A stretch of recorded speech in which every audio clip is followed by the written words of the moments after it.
Hello Mwasi, hello Manyumba, hello Terry. At least all these are faces we met on Saturday. Hello. Hello, doing well online. Let me see.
Okay, so as we're waiting for quorum, Terry, I'm happy to focus the next few minutes on you with all the questions you might have about Excel and all, at least my part. But if you have the more advanced questions, then Marcy and Brian are here to help. Okay, Terry, you can hear me, right? Yes, I can hear you. So, did you have any questions anywhere you've been stuck? Are you the one, or it's Mercy who should be guiding us on uploading the assignment on GitHub? Okay, Mercy, okay, all of us have a section. Brian, you want to make a clarification? But I'm just clearing the lookups and then I hand it over.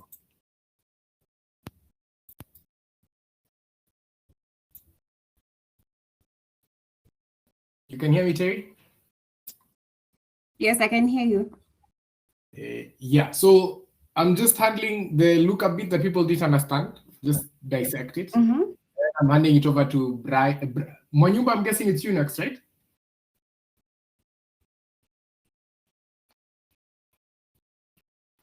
Okay, I don't know if Brian can hear me. So I'm doing a very small portion today, and then I'll hand it over to the core team. However, I don't know if you have any question on anything you didn't understand, that I'm here to help as you're waiting for quorum to come in. All right. A minute, can I tell you? Okay.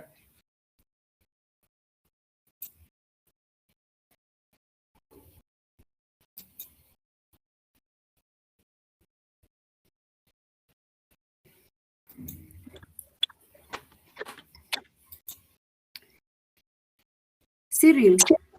Yes. On the daily challenges, there's this section of data formatting. Okay. Could you share the link of which daily challenge so that I can be able to support you well? Or just let me know what's the topic ID? Does it have an ID? The Just section where of the topic, but just go ahead. Daily challenge 5, after the SAM product, the one that is saying daily challenge 5 formatting. Okay, I'll just open the LMS one moment. All right.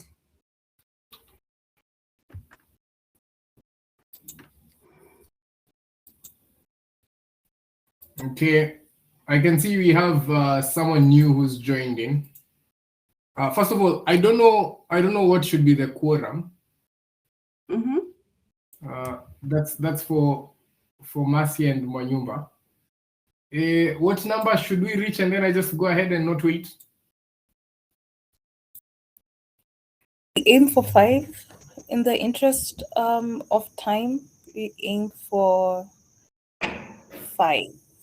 Okay. Or we focus on time. So we say by 7:10 or 7:15 Okay. we move. I think we aim for 5, and then if in and then if 5 already join and it's not 7:10, we start at 7:10. Okay. It's fine. No pressure.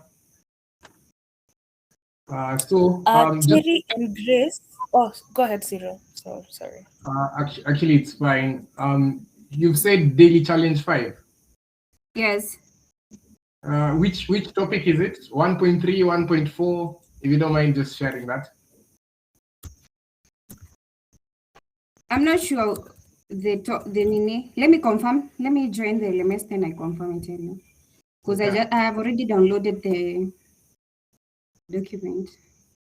Ama Masi, the daily challenges ni moja tu. If I take this, like it comes with all of them. Yes, when you take all in one Excel work. Okay. I'll just accept this assignment myself.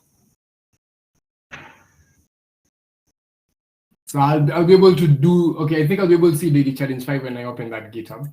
That's fine. Grace, as we're waiting for people, we are here to answer all the pressing questions for people who are here early.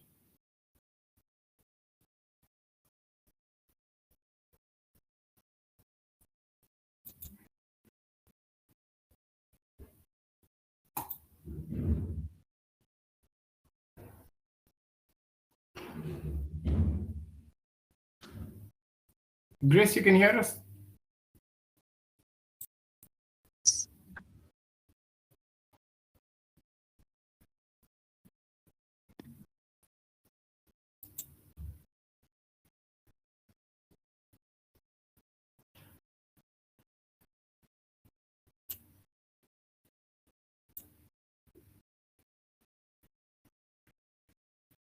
Okay, I don't know if she can hear us, but it's fine.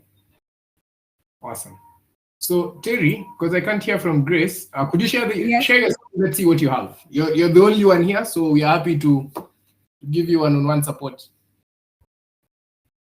All right.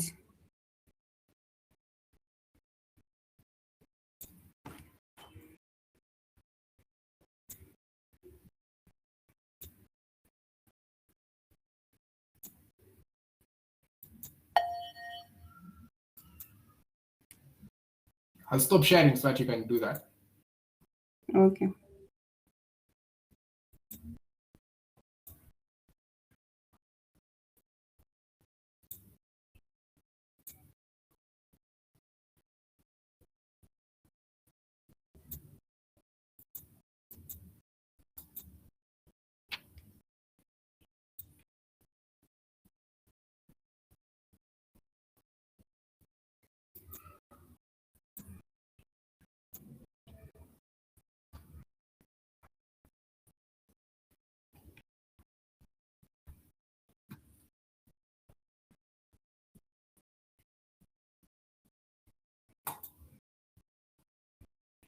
Terry, any hope?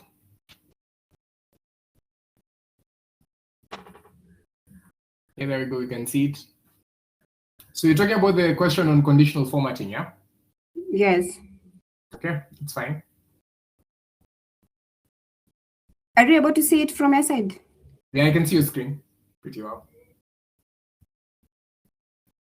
So the assignment was to replicate what was on the image that is on there, right?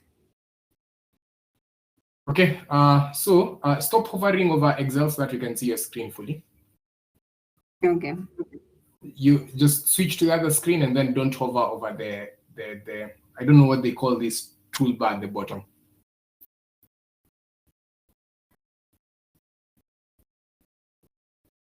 That's fine. If you just switch to the Excel screen kindly. That one? Yeah, so what are we supposed to replicate here? Okay, the assignment is saying we replicate the image on the right. Okay, so the image on the right. Yes. Okay, but you seem to already have replicated. Or what's the difference here? Okay, my issue is when you look at the data that is on the right, for the interest expense, I'm getting 55.3, but this one is 35.6. Okay, so just go to the image on the right. Let's look at that formula. Let's understand. What is it saying? This one. It's just an image. It's just an image, yeah? There's no formula? Yeah, it's just an image. So what is that supposed to be a percentage of? That's my question to you. It's interest, so interest expense on overnight borrowing, yeah? Borrowing, yes. But what, okay, because I don't understand. Here we have like an actual and then we have a budget. So here we have interest income on securities. So like the percentage here, is it like a comparison of actual and budget? You're the one who understands the assignment. Okay, what I'm understanding, we are supposed to get the actual budget was 13 million. Yeah. And the budget that was allocated was 14. Okay. So we are supposed to get the interest. According to what I understood from the session, to get the percentage, I was supposed to take the actual budget, divide by the allocated budget, then you divide by the actual, not the actual, the allocated budget to get the interest. Okay, I don't know how that means. So you okay, to get the interest, like already 13 million is the interest. I feel like the percentage means change. Okay. Mercy, do you mind helping? The percentage here does not feel like what she's saying. I was away from keyboard. Okay. Just go over that question again. Yes, Grace. Is it who's talking? Is it Grace or Terry? It's Terry. Terry, go ahead. Just go over what the concern is.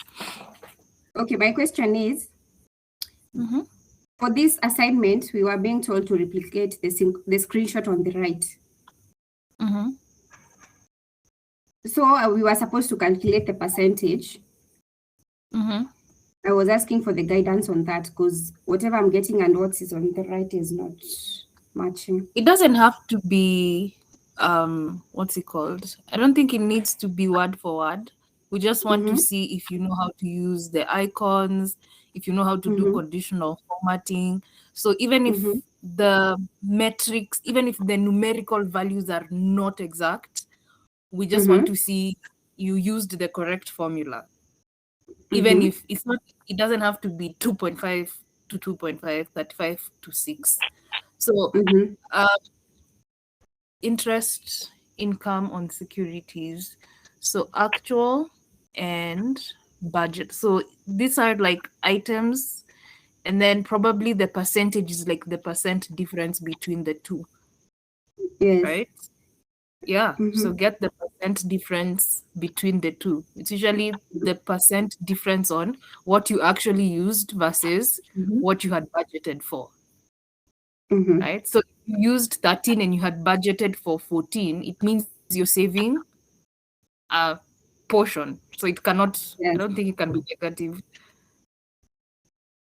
So does that mean I'm supposed to deduct the budget minus actual?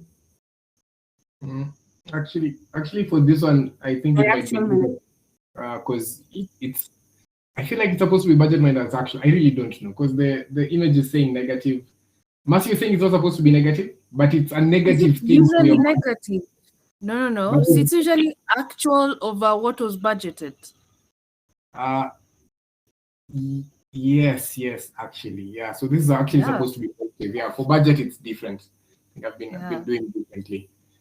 So it's what you actually spent and what you intended to spend, so that you can know, were we over budget or were we under budget? Like, was there savings? So I don't even think there's any. Why are you? Oh, the difference between the two. Okay, I think it's just in the choice of your denominator, but your denominator is right. Could you hover on, let me open this Excel sheet on my end. Okay. Let me see. Yeah. Massive, hover over 11 kindly. Hover over the next cell. The next cell. Yeah. The one below. To the left. For which section? 55.3%. Just hover over that. Oh, 55. Okay. Then Mass is just checking. Could you hover on cell R13? Is it R13 or R12? Let's see the formula there. It's just an image. I can't be able to. Oh, it's an image. Okay. Yes. Screenshot. Okay. What happens when you change the? Yeah, but it's actual divided by budget.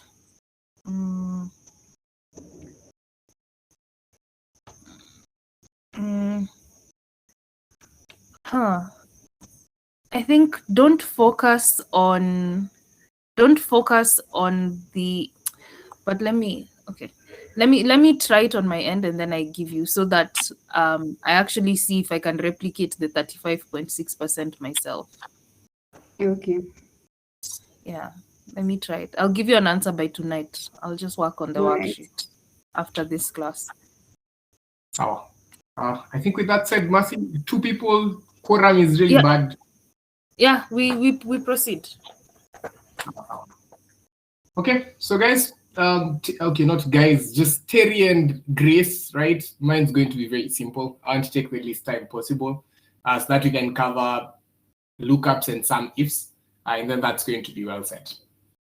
Okay, so first of all, you guys, it's only 2 of us, so just confirm that all the things I marked as a checkbox here, you guys were able to understand. So Grace and Terry, just give me a thumbs up if all the things we did up to intermediate made so much sense.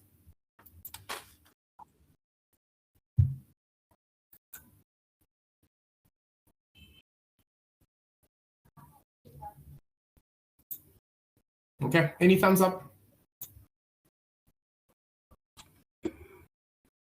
Terry and Grace, it's only 2 people, so it's easy to keep track on which thumbs up I've seen. Up to intermediate there, are we good? On my end, I'm good. Okay. So thank you very much. So I just want to cover these 2. The reason is these other ones you can easily learn by yourself. It's standard math and standard statistics. If someone told you to find the mode of a set, if you just start clicking mode, and then this already, you can see it already tells me mode is the most commonly recurring value in a data set. And then here I put in the values or like I choose a set like that. So this is not going to be a big deal for you guys, because all you have to do is you know what the mathematical formula means, the statistical formula means, and you just are able to follow the instructions for that one. In fact, the whole point of knowing Excel is never to know all formulas. It's about knowing how to find the formulas and how to follow the instructions that it's giving you. That's going to be the standard thing. However, today I want us to talk about lookups and then the sum ifs. I want to be very, very fast. We've taken time trying to wait for quorum, so I'll just try to be faster than that. So I want us to imagine a scenario where here I have someone goes ahead and puts the phone numbers, how phone numbers start for different countries. So Kenya, it's 255, 254, 255, right? And then I don't know what 256 is, but we know +1 is the US, Canada. Probably, I don't know, give me another phone number that you know. 39 is Italy, 33 is France, 44 is UK, right? So imagine we have this. I am going to massacre between Uganda and Tanzania here, which is going to be sad. Okay.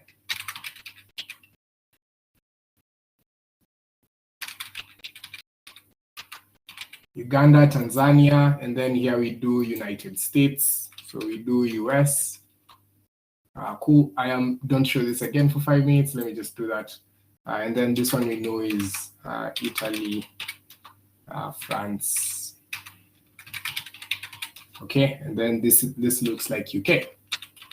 So imagine someone comes and gives us this, where we have like a country code, and then we have the country. Okay, and this is going to be something fairly simple for us to be able to crack out. So I'll just leave it as that. So someone gives us this particular table. And then they go ahead and give us another table where they just have phone numbers, and they want you to go ahead and determine where those phone numbers are from, like from which country those phone numbers are meant to be in. And this person just goes ahead and does plus, okay, I won't put the plus just to avoid the things. So let's say they put 7,200, blah, blah, blah. And then they do, I don't know how they'll say this. So let's imagine like I'm having numbers like this. So someone says 254 and then the number comes, right? So 4, 5, 6, 7, 8. So imagine that's the number with the extension. And then I'll just randomly do that. Just a question, is there a way to randomize? I wish there was a random. There was a random here. Random number between 0 and so random average, random array. Rand between. Okay. I wish there was a random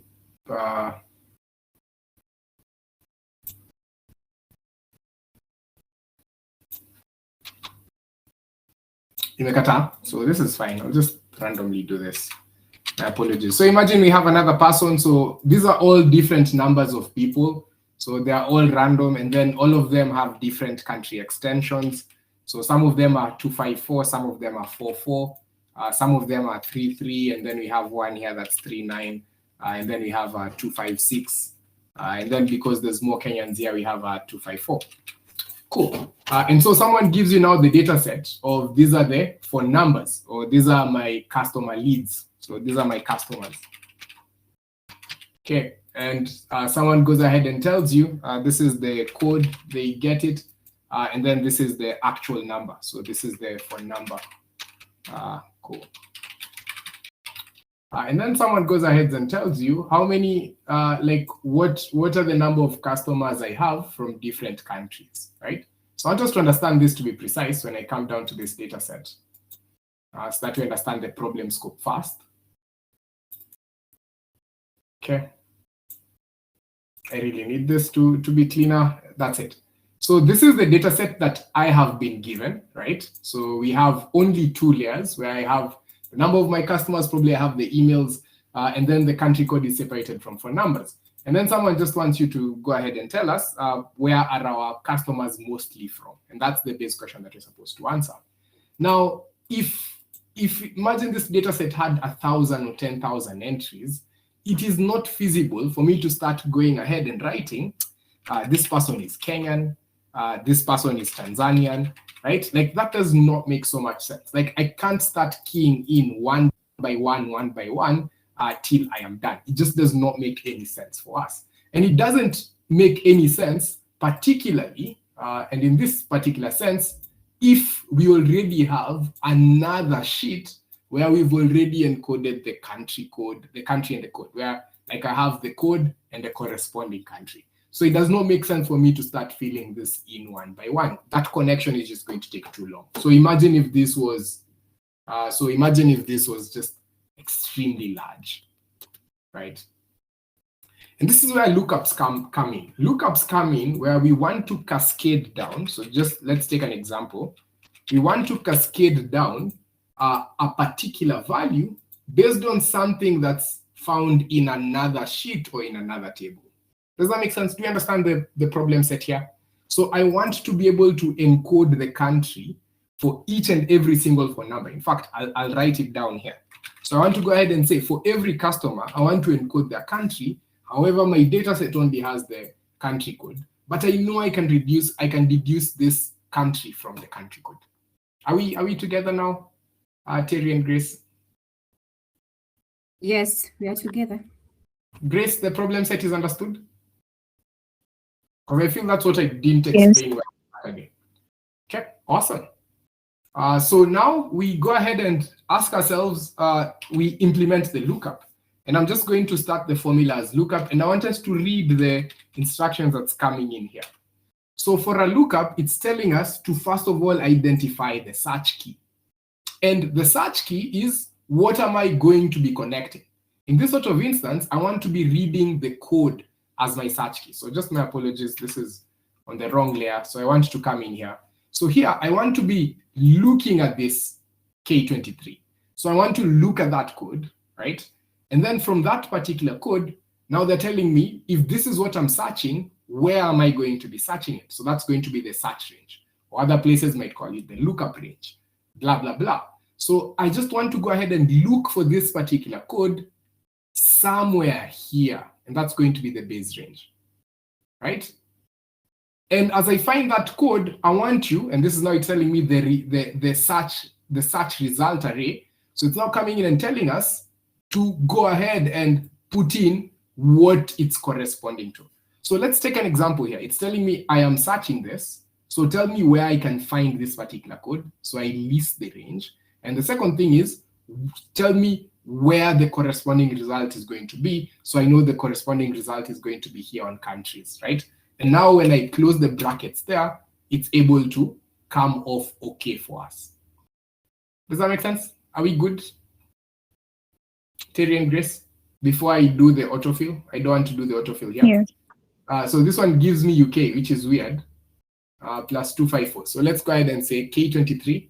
So it's a lookup. Is this K23? This is K23. I will just start again. So it's going to be lookup.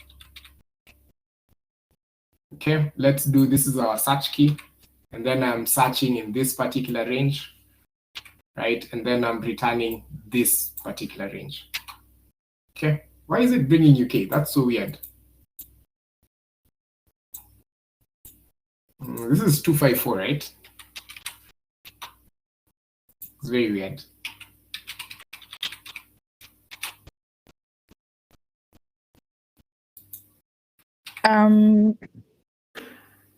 Maybe the range. Maybe the range. I don't know. I don't know. This is working well. I don't know why the lookup is not working. I really want to understand that. Yeah, I don't know why lookup is bringing UK. Very weird. Very, very weird. Anyways, let me just do an X lookup. They tend to work similar way. So if you tend to see errors with a typical lookup, it should be fine. Though that's not how it's supposed to work. Anyways, just in close senses, that's what the lookup does. It's like telling me, I want you to connect this code to the corresponding data on this particular end. And this is where I have my ID and I have my value. So imagine if this is a dictionary where I want to replicate anytime I see this code, I want to bring in Kenya. Now, there's a small caveat we have to understand. When I drag this down, my formula is not going to be accurate. Can anyone tell me why this formula is likely to have these issues? Yet I know very well that 254 yielded Kenya here. Why is it not yielding Kenya here? What do you guys think is the issue when I drag down the formula? Once again, it's only two of us, so we can all get to attempt. On my end, I think we have to use the absolute reference. So that's when we move to the next cell.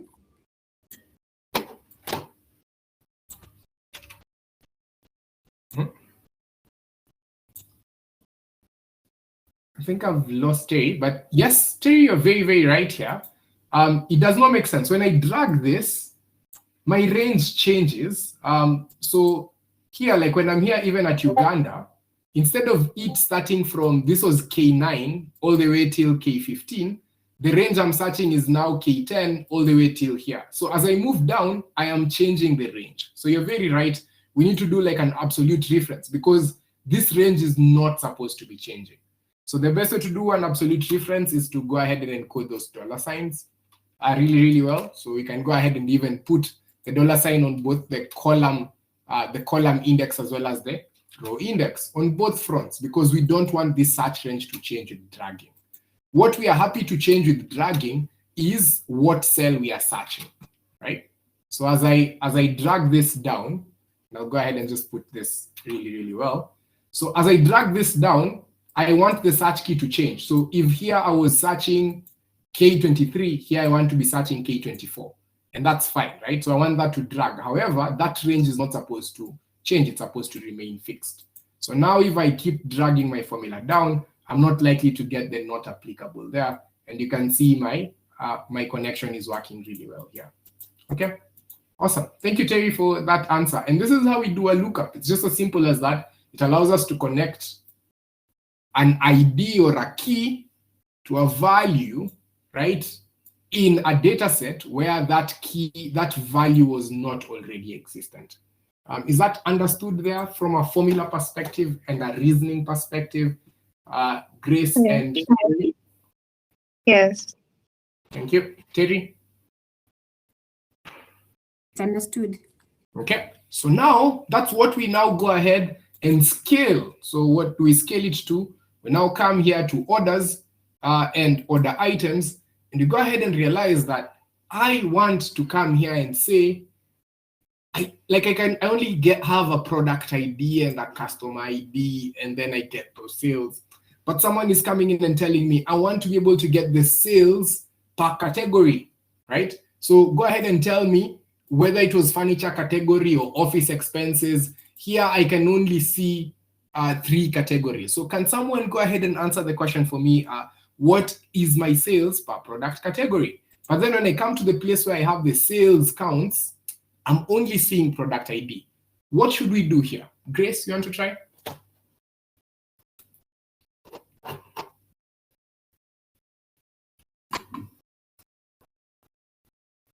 Pardon? Okay, so once again, someone tells me, hey, I want you to give me a sum of all these sales based on product category. But in my actual data set, I can only see product ID, right? However, someone has created another table for me here where I can see a product ID is connected to a category, to a subcategory, and product name. What should I do in this scenario?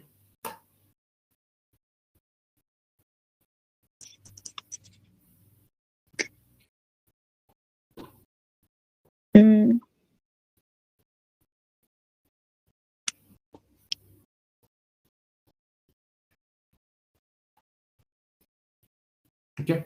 Let me make the question easier. What column do I need here to be able to calculate the sales per product category? What column you need? Yeah, what column do I need? At the moment, it doesn't seem like I have any column that can give me the category. I don't have product categories on this data set. So what column would I need?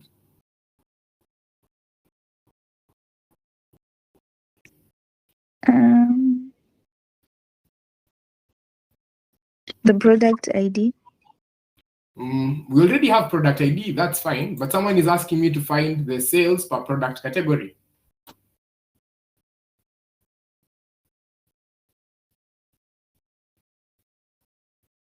Okay, it's fine, Grace. Let's hear from Terry. Terry, what do you think we need in this data set to be able to get that answer?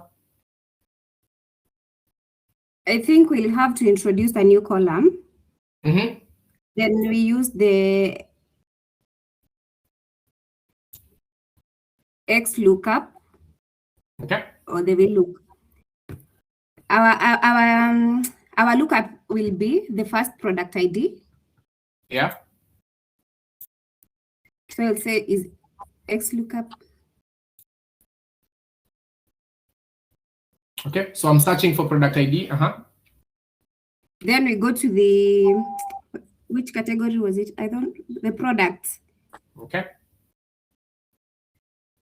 Our range is the product ID column. Okay, so we have that as our range. That's fine. I will put this so that it doesn't change. The absolute. Yes. Yeah, make it absolute. We know it's very important to make it absolute. Because we're going till the end, we can just leave it as like that. And then we are looking at, the lookup range will be this, the category. Okay. No, where we are returning the result. Yes. Okay. That's fine. So we are returning the category, which is column B, and I've added that as well. Yes. But again, I'll make it absolute. Makes sense. Awesome. So in general senses, we know that for me to calculate the sales based on product category, I need to have product category available here. So what I'm just going to do is I'm going to create a product category column. And what I know is I have another table where a product ID is connected to a category. And what I will do is I will run a lookup that connects this ID and returns its corresponding category. Make sense? So now if I drag the formula down, I get all the product categories that I'm expecting for all these order items that we have. And I remember we learned how to drag a formula all the way down on Saturday. We just come here and then we click Command D and it goes all the way down. And now I've been able to automatically add product categories here. Make sense? So this is very easy. So now to wrap it up, I'm going to clear this final thing, which was on, so I've already shown you how to do a lookup. Okay. So now let me go ahead and say the sum if and count if. So this here, I'm now going to go ahead and say the question someone was asking me was what are the sales per product category, or which category here brought in the most sales. And the easy route for us to do here might be to come here to our checklist and do something as unique. And then we go ahead and choose all the unique product categories we have listed here.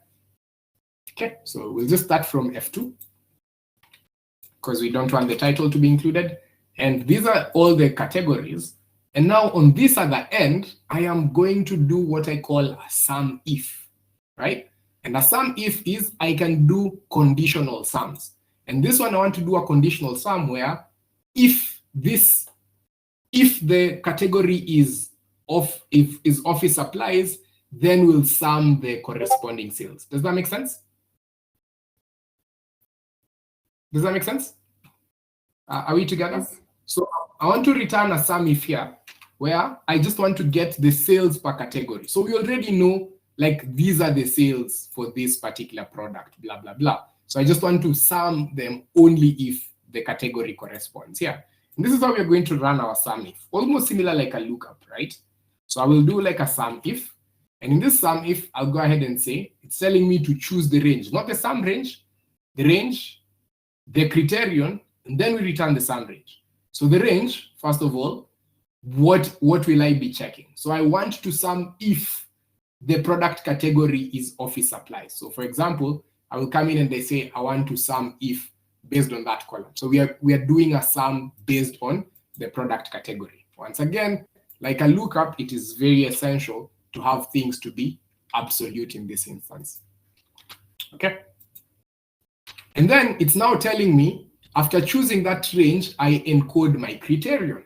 And my criterion is I just want to sum some things if it's equal to office supplies. So I just want to know the sum, right, if this range is equal to office supply. And the sum that I'm trying to bring in is now my third layer here. So I put my comma, is I want to sum the sales. Right? Are we together so far, so good? Okay. So in a conditional sum scenario, I can go ahead and choose the range where my condition is going to be looked at. I choose the condition itself, and then I go ahead and choose what I'm summing. So in this instance, I am summing the sales. I want to focus on product categories, and in product categories, I only want to focus on office supplies. And now when I do that particular sum, if I'm able to get the sales, and these are the sales, if the product category was office supply. So now you start seeing how a lookup has been able to get us to a really great sum if, right? We started from a lookup and then we've been able to do this. However, it does not make sense for me to write this formula 3 times. Let's imagine if I had 10 categories, it does not make sense. So in this instance, instead of writing office supplies here, I could easily just change that to be this cell over here because I already have the unique items. And then I press enter. And now when I drag it all the way down, I have the sum if it's equal to technology. I have the sum if it's equal to that one, because now instead of putting like a hard encoded condition, I am dragging the formula based on this cell that's there. And that's the most important thing there. So this is an example of a sum if, right? And the total, we can do the sum of these 3 things. And you'll see that just to verify. Okay, the total I get there is going to be equal to if I summed all the things here in order items. If I just came and did a sum for everything from G2 to G, I am going to get a similar total. It's just that now I've been able to consolidate it in sum here. So the number here, the sum there is equal to the sum of me doing these subcategories. And this is an interesting way of doing a sum if there, because it allows you to see what is your top performing category in this particular instance. Okay, so I'm going to leave it at that. But my challenge for you, if we slightly had more time, would have been to go ahead and understand that we have different segments of customers. Some of them are consumers, some of them are corporates, and some of them are home offices. Can you go ahead and calculate the sales per each and every single customer segment here, right? Just to wrap up the call, what approach do you think we'd take to achieve that objective? Anyone wants to try? I've shown you how we can do sales per product category. What if we wanted to do sales per customer segment? That's going to be my last thing here. We now have a new person, Peter. Because there's very few of us, I'm randomly picking on people, so I don't know how long you've been around. But I just want a volunteer to wrap up so that I can end on a high.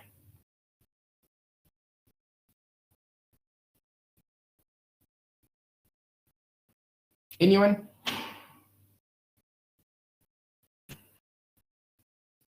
So I'll come here and realize that on my order items, I do have customers. However, I don't have the customer segments. What should be the first thing that I do? Let's take it step by step.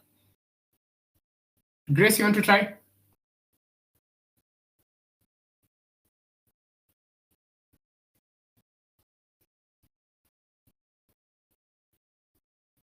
Peter, I don't know how long you've been around, but do you want to try it?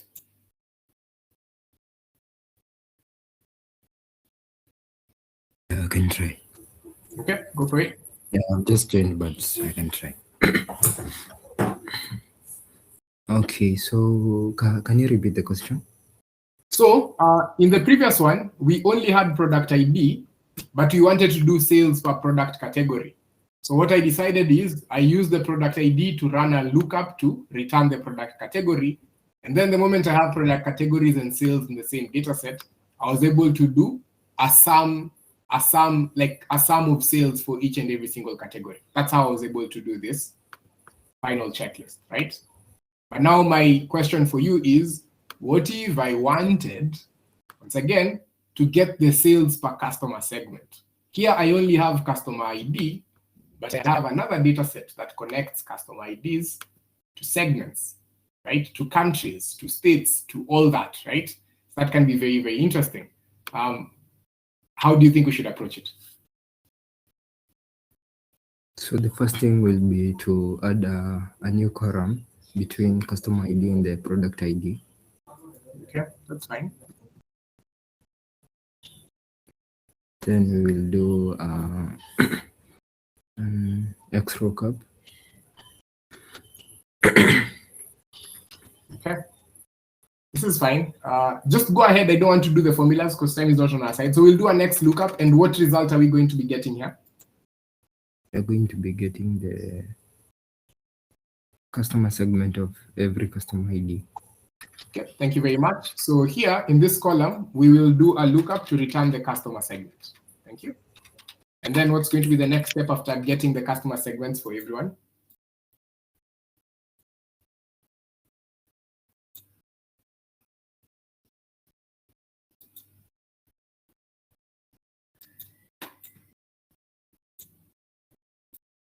Peter, you can just close it. So imagine you've gotten the customer segments for everyone. We know this is a consumer, this is a home office, and blah, blah, blah. What would be the next thing? Someone else wants to try? Peter is right so far, so good.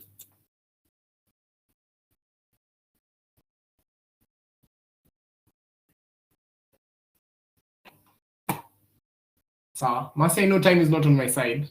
So I'll just wrap it up. The moment we have customer segments for everyone, so long as you have customer segments and sales here, then we can run a sum if, where I do a run a sum if the customer segment is equal. So first of all, I can come here and do all the unique customer segments, and then I run a sum if do the sum of sales if the customer segment is equals here. So let's say here I might have a list like consumer, home office, and then here I'll be able to do like a very simple sum if. So I do a sum if here where I go ahead and sum the sales only if the consumer segment is equal to whatever I'll have encoded here. And that will allow me to know which type of customer is the most profitable for us. Does that make sense? Cool. You can give me a thumbs up if all is well from Lucas and some ifs. That's a thumbs up from Peter, Terry, and Grace. I'm unable to. I'm using the app, so I really don't know how to find the thumbs up thing. Okay, that's fine. So that's a thumbs up from you, and then it's a thumbs up from Terry. Thank you very much, guys. That's all I had to say from my end. We've started late, but I'll hand it over to Marcy and Brian.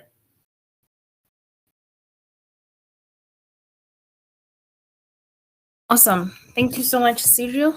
I hope the rest of the team has, rather the rest of the students have been able to understand, like, especially how to put functions together. Like, you know, when you are answering a business question, you more likely and more often than not, you'll be answering it using a combination of like several functions. So we're going to pick up from where we left off from our masterclass. We are going to go into Power Pivot, building relationships from our data model, and so on and so forth. So let me just share my screen. Give me a sec. Let me open what I need to open. So masterclass and tools copy 2. Awesome. So let me share my screen. We're going to still dive deeper into the concepts, but also keeping in mind we are a little bit short of time. The aim is to at least end by latest 9:15 and then have 15 minutes for questions and feedback and that sort of thing. So just to recap what we did on Saturday. So what we did on Saturday was this. We cleaned our data. I'm just going to open manage. We cleaned our data. And what we were trying to do, what we are trying to achieve was, I think I'm going to have to share my entire screen like that.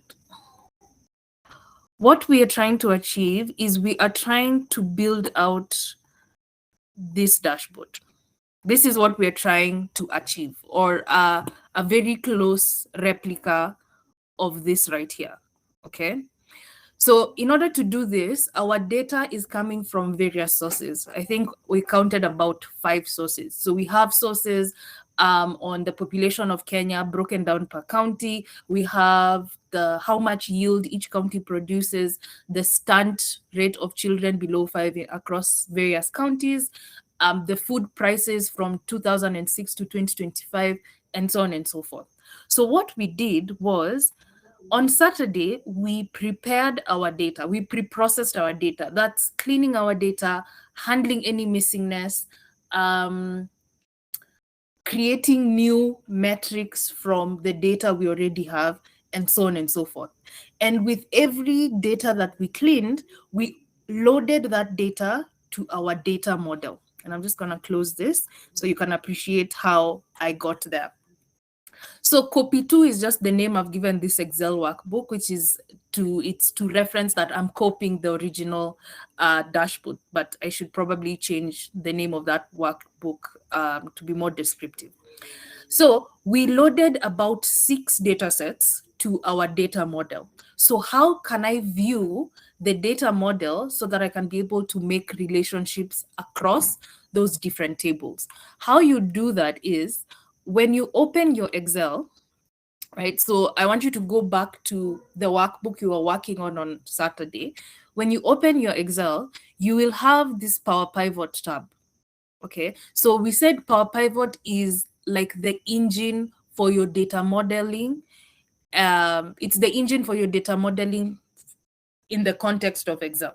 So this is where we're going to get access into our data model and structure it and create relationships across that data model. So I'm just going to go to the Power Pivot tab and I'm going to go to manage. All right.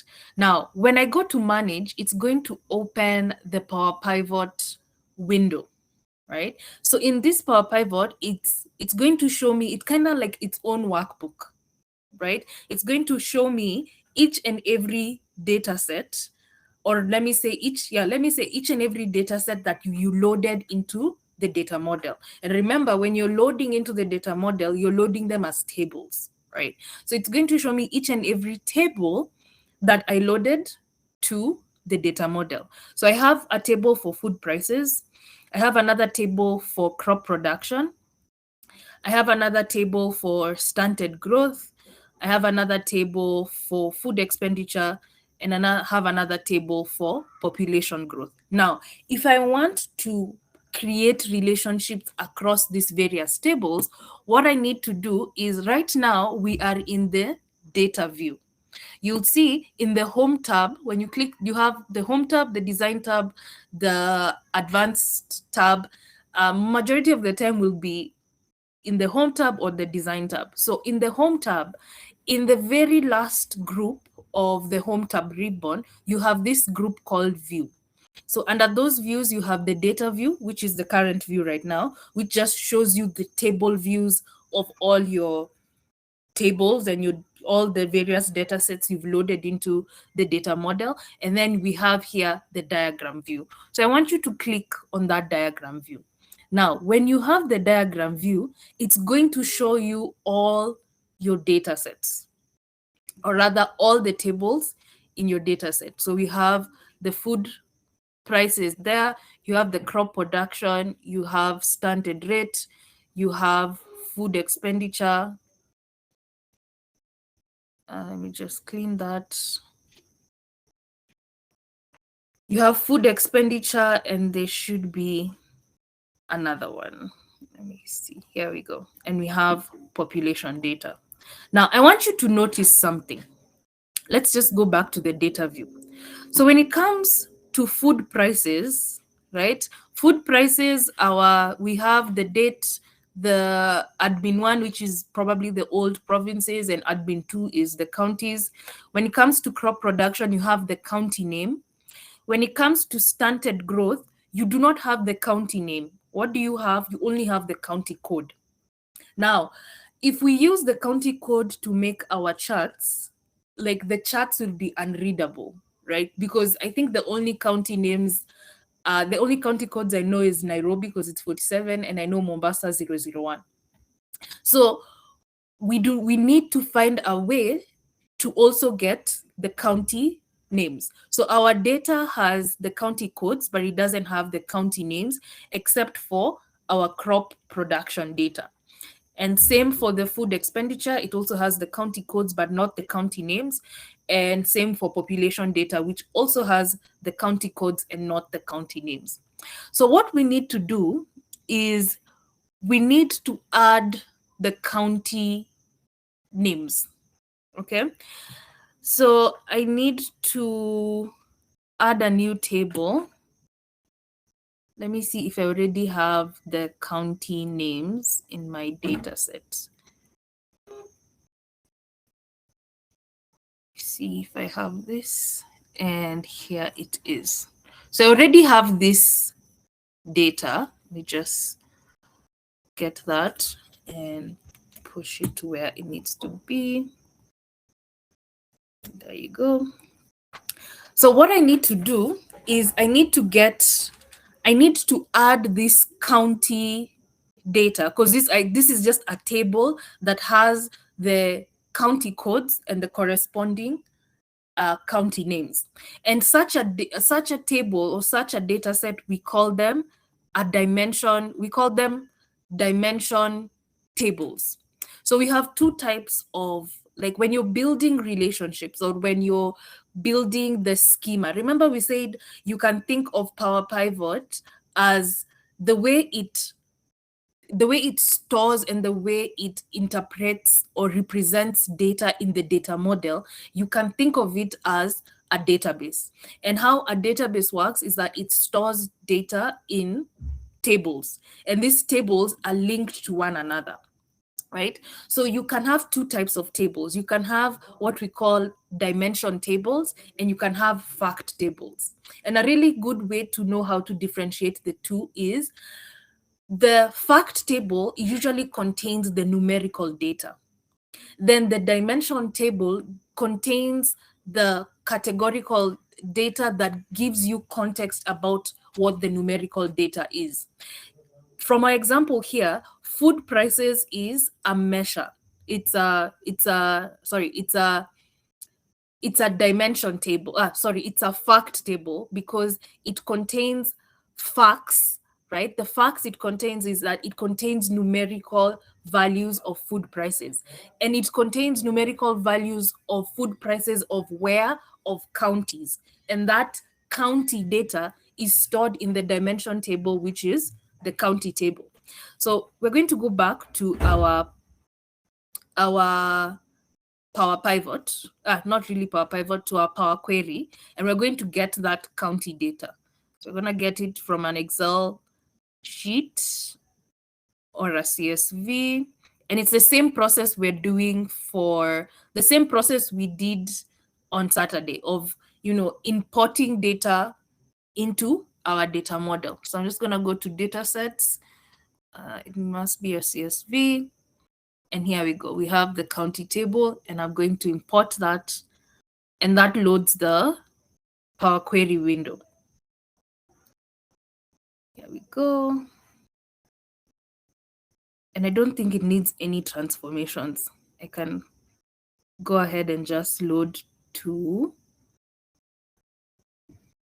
and I'm going to load to only create a connection and add this to the data model. I'm going to say okay.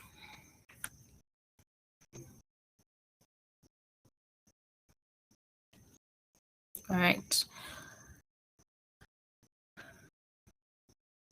I'm just going to rename this.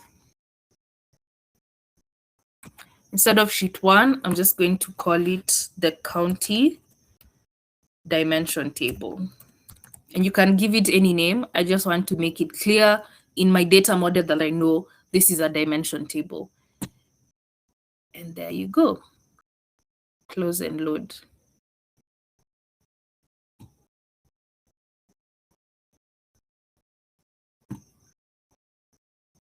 All right, now let's go back and look at our data model, right? So let's go back to data view, and let's see if our data is, let's see the relationships that we need to make, okay? So we have, let me refresh this so that it refreshes everything. Let me just close that.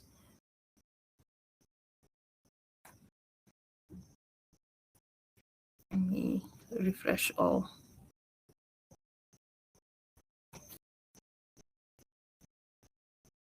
Let it refresh. Give it time. We haven't made any major changes, so all should be well.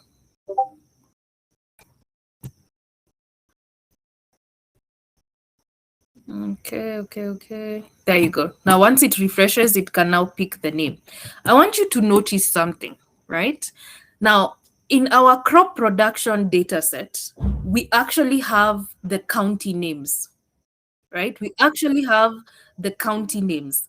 But for uniformity and standardization, I do not want it to have the county names, because if it has the county names, I'll be able to link with the dimension table, but I want them to all be standardized. I want all my all my fact tables rather. I want all my fact tables to have only the county code, and then it should pick the county name from the county dimension. And that's the relationship I want to create. So what I need to do is I need to go back to my Power Query and merge the, let's see a question. Yes, this is being recorded. Yeah, Karen, it's being recorded.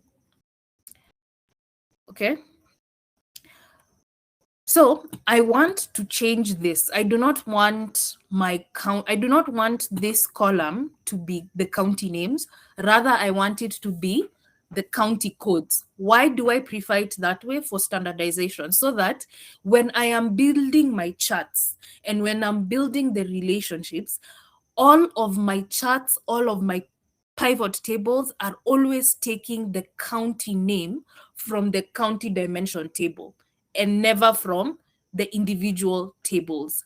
You have the option of linking, if you have the option of linking the tables based on the county name, but the reason why I do not like linking the tables based on something that is a text value is in case Elgeyo Marakwet is written Elgeyo-Marakwet, and then in the dimension table, it's just written Elgeyo space Marakwet. The Excel will think that these two are like different categories, and yet they're the same thing.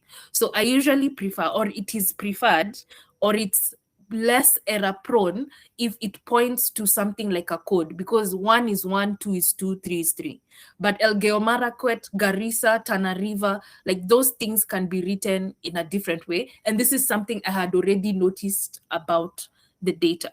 And since I've had more time with the data, this is something I've noticed with the data. And that's why I prefer we change that. I prefer that we change this county name to county code and have all our pivot tables and all our pivot charts pointing to the county dimension if it wants the county name. Okay, so how do we do that?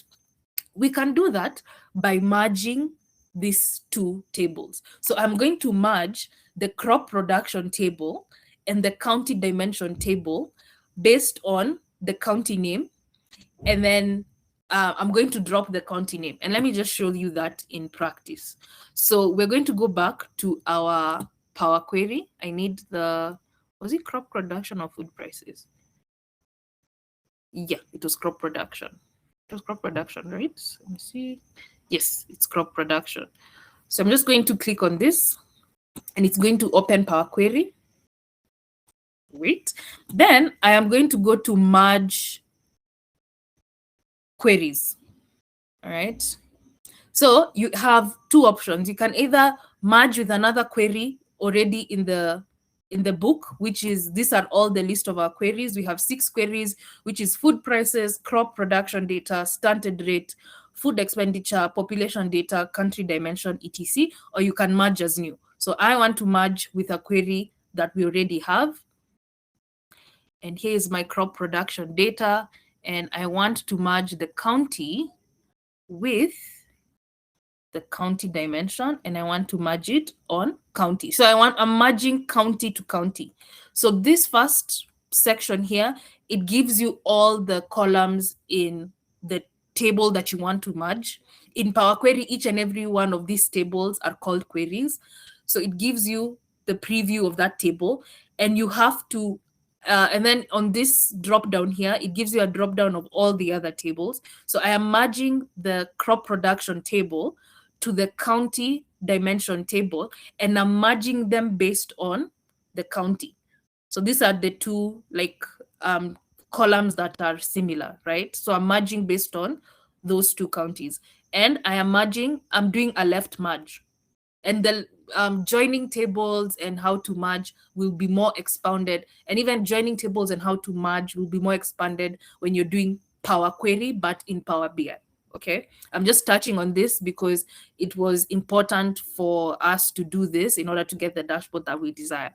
So I'm doing a left join, and a left join just means it considers all the items in the first table, right? It considers all the items in the first table and not necessarily in the second table.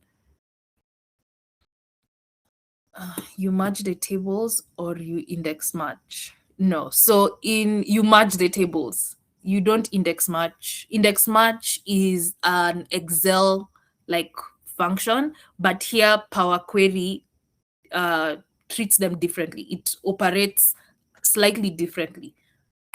Okay, remember with index and match, you'd have to have your data in the same workbook but in different sheets. But Power Query, you are dealing with tables like in your database, which is in your data model. So Power Query is more advanced than index and match.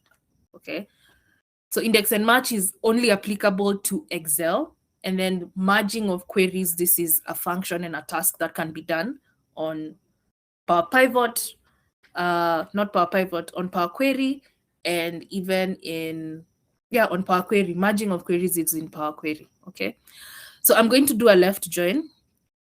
Select matches to 95. Should I do a left to 95 or 500 rows? Yeah, that checks out. That checks out. It means we only have like probably data from 295 counties, or like 295 items from that data set, which is cool. So I'm going to say okay. I'm just going to expand this. And then I want it to show me, I'm going to say all of them, right? So it's going to show me the county code and the county dimension. And now I can go ahead, because I'm only interested in the county code, I can go ahead and drop this column, and I can go ahead and drop this column.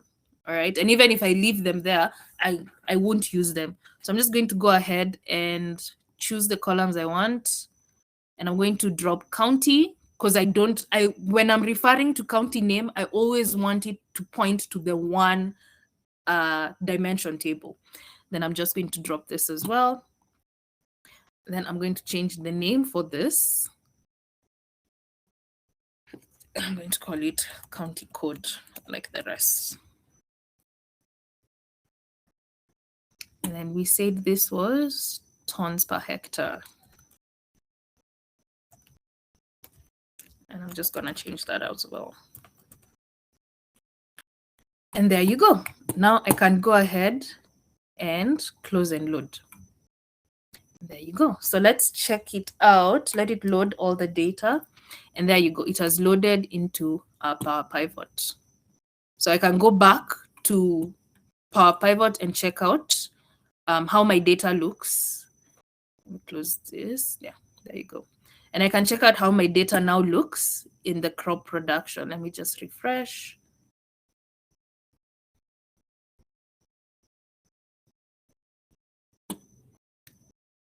Okay, let it refresh.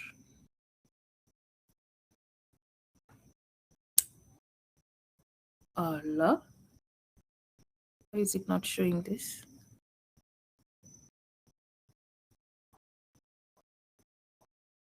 Let me just see what it has done wrong. Because I'm not seeing the country code. The country code is actually there. Oh, someone null. Why is it null? Let me just figure out what that is. Okay, let me see. I just want the code. Why are some null? So I think some might be null because on the county dimension, Elgeyo Marakwet is probably loaded differently. Let me see. Where is Elgeyo Marakwet? Yeah, so Elgeyo Marakwet is loaded differently. So it means we have to come here. And the first thing we need to do, even before we merge the queries, let me see everything that is null. Remember, when we were merging the queries, we were merging based on the county name. So Elgeyo Marakwet with a dash is different from Elgeyo Marakwet with a blank space between Elgeyo and Marakwet. So we have to fix that first. So let me see everything that has an error, everything that's null, and then we can fix that. So Elgeyo Marakwet is because of that dash. What else? Elgeyo Marakwet, it looks like Homa Bay. There is, let's see how Homa Bay is spelled here. So Homa Bay, there's a space in between. And then let's see how Garissa is spelled. Let me just write that down. Garissa is spells with a double S and not double R. So we need to go back to our crop production data and change those. Okay. So let me remove the filtering of the rows. And then I can look here and I'll just go to replacing my values. So I'm going to replace Elgeyo Marakwet with Elgeyo Marakwet. Okay. And then we had Garissa. So Garissa is not double R, rather it's double S. So I'm going to go ahead and replace Garissa with Garissa. And lastly, I'm going to replace Homa Bay. Let me just see how Homa Bay has been spelled. Homa Bay. Okay, so I'm going to replace Homa Bay with Homa Bay. All right, so let's see now if we can finally do our merge. And I'm gonna go ahead and merge queries. And I'm merging the county to the county here. And yeah, now you see previously it was merging only 295, but now it seems like it's merging all the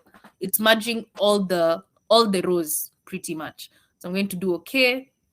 And then I'm just going to expand this, and I only want you to show the code. And there you have it. I do not think we have any nulls. Fantastic, that is fixed. All right, I also do not need, why is there county code 1? So we can drop, I think, we can drop either, I can drop this. So let me change this to county code. And then I'll just drop that and the county because I do not need those columns anymore. I'll drop this and I'll drop that. And there you have it. Now our data is nice and neat. This I can change to what it was, tons per hectare. And there you have it. We have a good old data that's now ready. All right. Perfect. So I can now go to manage, which is my Power Pivot. Looks like it's already open. And there you go. And there you go. So let's look at our diagram. So now I have the food prices. I have the food expenditure, which has the county code. I have the crop production, which now only has the county code. I want the stunted growth, which has the county code, the population data, which has the code, and so on and so forth. So I'm going to create relationships between all these tables. And the relationship given our use case here, or given the way our data is organized, our relationship is basically I want that all data, like all the tables, should point back to the county dimension table. Now you see all the other data, all the other tables, they only have the code. So they do not have the additional context of which county each code belongs to. So in order to give them that context, you have to create a connection, which we call a relationship between the two of them. So we want to say the code in food expenditure is the same as this code in county dimension. So it means when we are creating our pivot tables, in case because I've created a relationship between this table food expenditure and this table county dimension, I can use the county name, right? I can use the county name and link it to this county code by virtue of creating the relationship between these two tables. And you're going to see it in practice when we now get into assembling our pivot tables and our pivot charts. So I create the relationship between those two. And then I want to do something extra here, which is called hide client tools. And what hide client tools means is I always want us to be referencing the code in the county dimension and not referencing this code. So it's an optional step, but it just makes my work easier because now I know that everything should always be pointing to the county code and the county in the dimension table and not on the fact table. And I'm just going to go ahead and do that relationship countless of times. So I go ahead and point it to code again. It establishes a relationship between those two tables. I can just move that there. Again, I click here and I say hide from client tools.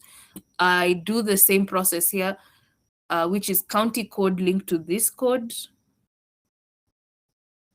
Come on, county code linked to that code. And now I have a relationship between those two tables, hide from client tools. And then once more again, county code linked to this. And I can hide this as well. So food prices, it does not have any county code. So the food prices it has like a more temporal dimension because we're looking at the trend of food prices from 2006 rather to 2025. So it doesn't have any relationship with any of the other tables, but all these other tables have a relationship with the county dimension. Okay, and that's how you create relationships in your data model. Now your relationships are going to be they're going to look differently, and you're going to go into what we call schemas, and schemas will be covered in Power BI. All right, so you have the star schema, you have the snowflake schema. This schema here, I think, is usually called the galaxy schema, where you have several fact tables and they're all referring or like gravitating towards one dimension table, but more on how schemas work and how to come up and define or like settle on the best schema. More on that when you go into Power BI. All right, now our relationships and our tables and our data is ready. We can now go ahead and start working on our charts. So let's go ahead and build the first chart. Okay, I'm just gonna, once you've established all the relationships, you can just go ahead and close the Power Pivot window, and we're now ready to start making our charts. Okay, so the next thing I need to do, let's just confirm which chart we're going to start with. We're going to start with our map chart here. Okay, let me just get our map chart ready. So the first thing you need to do is you need to insert a pivot table, right? All you need to do is go to the Insert tab, click on the Insert button, and you're not inserting from a table, you're not inserting from an external data source, but rather you're inserting from your data model. And this is the power of Power Pivot. When you are inserting from your data model, it gives you access, or it gives you the advanced power to do very complex analysis, especially if this complex analysis requires columns that are seated in different tables. And I'm just going to show you an example. It's going to become clear in just a few. Let me just click here. Let me put it there. So you remember, you go to Insert, Pivot Table, from Data Model. You can either create a new worksheet or an existing worksheet and click on OK. Now, look at what Power Pivot, by virtue of saying that you want to create the pivot chart from the data model, it gives you access to any column across any table that is added to your data model. So you're able to do complex calculations such as what is the relation between tons per hectare and food expenditure, right? If you were to do this without the data model, you'd have to organize all this data in different sheets across one workbook, which is tedious, right? And then you'd have to do very crazy lookups to bring all that data together in a central fact. Let me call it a fact table, okay? So let's see the power of Power Pivot using examples. So our first chart is average agricultural production, which is the counties and the average. yield in tons per hectare. Let's try and build exactly that. So what do I need? I need the counties. And remember, I said I only want us, when you're building any chart, when you're building any Power Pivot, I always want us to use the counties as specified where? In the county dimension table. And you can see when I say hide from client tools, any of the other data sources that had the county code, it's not going to be visible here. That just ensures that everyone is always pointing to the same county code as defined in the dimension table, or to the same county name as defined in the dimension table. Right, and that's why I prefer that optional step, but you do not have to do it if you're not comfortable. I just find it less confusing. Okay, so let's get moving. So county, I want my counties to be in the rows, and there you have it. And what values do I want? I want tons per hectare to be in values, right? But I do not want the sum of tons per hectare. I do not want the sum of agricultural produce in as part of my visualization. You can totally do that, but I want average. How do I change that? I will go here to my pivot table. I hope you can see, and I will right click it, or I'll click there. Oh, you don't right click, just click on it. Then I will go to value field settings. When you click on value field settings, it gives you options. You can either calculate the sum, you can calculate the count, you can calculate the average, and it gives you all statistical statistical summaries, or all different statistics. I want the average, right? And I can go here and format the average. I want my average to be a number, and I want it to be in 2 decimal points. And I'm just going to click on there and click on OK. And there you have it. It changes from the sum into the average. Are we together? Are you seeing the power of Power Pivot? Power Pivot has allowed me to get the county. This rows, right, is from a different table. And then my tons per hectare is from a completely different table. And that's because all our tables are in the data model, aka our database, and we've been able to establish a relationship across all these several tables. And that's the power of Power Pivot. If that was not the case, you'd have to do VLOOKUPs like Cyril has shown you. So you'd have to do VLOOKUPs. So you'd have a sheet of crop production, you'd have a sheet of the county names, and you'd have to do a VLOOKUP. Go and look for Baringo and give me the crop production of Baringo and put it in this sheet. And then based on that table and that calculation, then is when you can do a chart. But imagine you have a lot of data, as I'm sure each and every one of you in your day-to-day jobs, you're handling a lot of data. It's very tedious to go about it the manual way, but absolutely master the basics nonetheless. Okay, so let's go ahead and plot our chart. So this is my Power Pivot, right? Let's go ahead and base a chart off of this. All you need to do if you want to do a Power Pivot chart is you go to table and analyze, and it's pivot table analyze. You go to pivot chart, and you have options of all the visualizations that you can do based on the pivot table. Now, I want to input a map, but there's a limitation with map charts and Power Pivots. Now, the most recent version of Excel, you cannot create a map chart from a pivot table. So the workaround is this. I'm just going to cancel this. The workaround is this. I need to just copy this. I'm just going to copy all the way to there. I say Control C, and I copy it to there. Then it's this copied columns and rows that I use to now create a map chart. Okay. Let me see, pivot. I'm just going to insert, and there you go. Is it going to allow? Let me see if it allows. No, it doesn't. So I'm going to go to insert, map chart, and there you have it.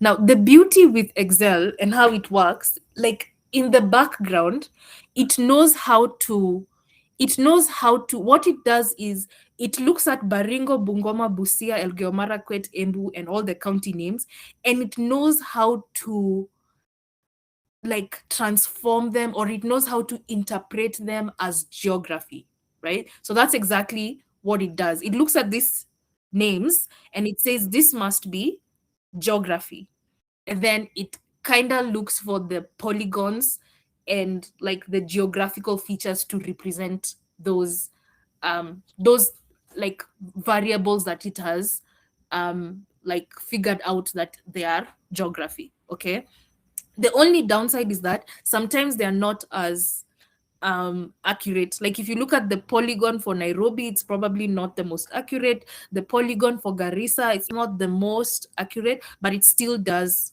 it does the trick. Okay, I don't know if that was a question. What guides you to decide to use map and not bar?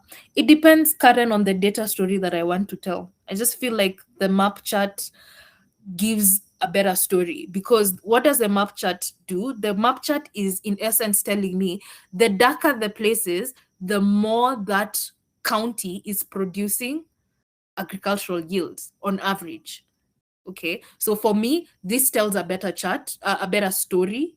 You can absolutely use a different chart if you want. It's just the elements of data storytelling. All right, are we together?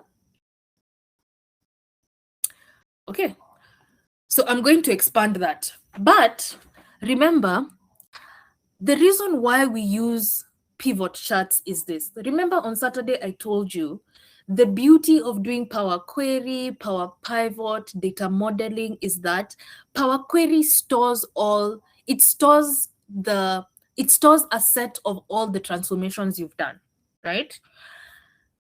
And we want our dashboard as well to be interactive, and we want our dashboard to be able to, okay. And we also want our dashboard to be able to automatically update itself. This automatic updating itself is made possible because we are linking our charts to our pivot tables, right? And our pivot tables are linked to Power Query through the data model. Right now, when it comes to plotting the map chart, unfortunately, we can't plot the map chart using a pivot table, but we still need to make sure that our map chart is linked to the pivot table. So this is the workaround. You're going to create your pivot table, then copy paste, use the copy pasted rows and columns to plot your map chart, but we still have to link our map chart to our pivot table. We still have to link it to this pivot table. So I'm just gonna go ahead, right click the map chart and go to select data. And you're going to see on select data, where is your map chart? Your map chart is linked to which data? Is linked to column FG all the way to FG, F31 to G31. I know you know cell referencing by now and how to interpret cell ranges, right? So I want it to read, instead of FG, I want it to be linked to my pivot table. So I go ahead and just change that. I change F to A, and I change G to B. And that way, what is my pivot table now linked to? It's now linked to my pivot, rather, what is my chart linked to? It's linked to my pivot table. I'm just gonna go ahead and say, is it 1 or 2? Yeah, I'm just gonna say that. And now my map chart is linked to what? My pivot table, and I can just go ahead and delete that. And there you go. My map chart is linked to my pivot table. Cool. What do we need next? It's formatting, and for formatting, that will be in the last section of today. All right. Now, this I need to change to map chart, and I should have map chart, and I should have one that says dashboard up here. And there you go. So that's our map chart. Okay. The only thing we can do is maybe change the color to something. You could change it to anything by the you guys want. Anything you want, green, orange, provided you can use color theory, because we are in agriculture. Use earth tones, use the browns, use the greens, da da da da da. Let's look at the next visualization that we need to do. Oh yeah, let me input the slicers. So the next thing we need to do is we need to input a slicer. We need to what's that I'm looking for? Is it really a slicer? Yeah, we can do a slicer. But Brian, I think I'll leave the slicers to you at the very end. Let me just focus on the pivot tables. And then slicers can come last when I have all the charts, or as we are assembling the dashboard. So let's look at the next chart that we need to have. The next chart will be a chart of the stunted rate. Okay, this is the visualization that we are aiming to create. Now, with this visualization, like, one thing I want to do is that I want the person who's consuming this dashboard to be able to consume it in a way that they want. What do I mean by this?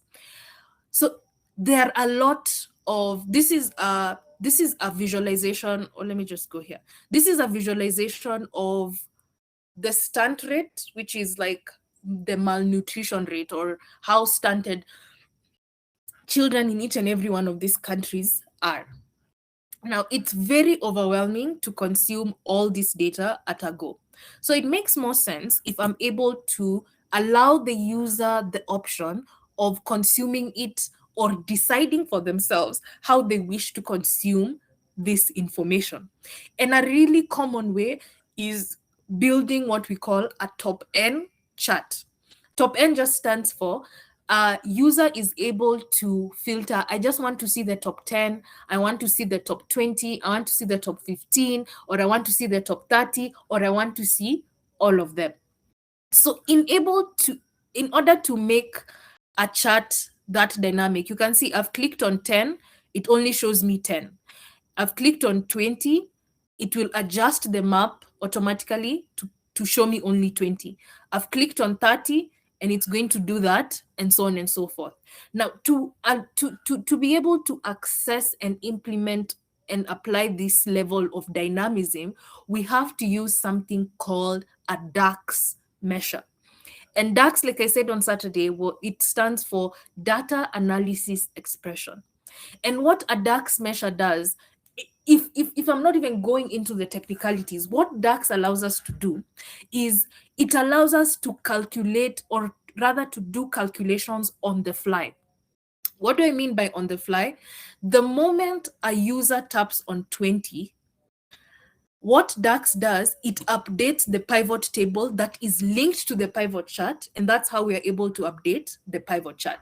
So if I click on 30, DAX does that calculation there and then. Like the query, or let me just keep using calculation, that calculation is done at that point. The calculation is not stored somewhere, right? And that's the power of DAX. So if I want 10, what DAX does, it's able to listen to, or it's able to see what the user input or the user clicked. In this case, the user clicked 10. DAX is going to go and update our pivot table, and the pivot table, because it's linked to the pivot chart, it's going to update dynamically as well. And that's how we're able to have very dynamic and interactive charts. And I'm going to show you how to do it in a very, very simple way. And the top N chart, or the top N way of doing it, is going to be, is usually the most common and the most basic. Like, you'll always, that's how naturally we consume insights. Who is the top, who is the bottom? We're never really bothered about the messy middle. We just want to know who is doing really poorly in this metric, or who is doing exceptionally well in this metric. Okay, and I'll show you how to do that using DAX. So let's go and input it on our side. The first thing I need to do is I need a new sheet, And I'm just going to call this sheet stunted. What should I call it? Should I call it stunted? I'm just going to call it stunted rate because that's the data we're looking at. Okay. So before I define the stunted rate, right, let me explain one thing. So we've said, as you can see, what our pivot table is a little special. What our pivot table is doing, our pivot table is ranking, right? Our pivot table is ranking the counties based on the stunted rate, also based on what the user has input. So if the user picks 10, it ranks top 10. If the user picks 20, it ranks top 20. If the user picks 30, it ranks top 30. So the value we're going to use here, we're not going to be using a static value. By static value, I mean like the columns in the tables we have in the data models. We also need our value to also kind of be dynamic and also be shifting. So the value we're going to be using here is actually a measure, right? And that's the process I'm going to take you through on how to create this measure. So the first thing we need to do, we need to go to Power Pivot and we need to go to measures. I don't know if I already have the measure here. I do not. Okay.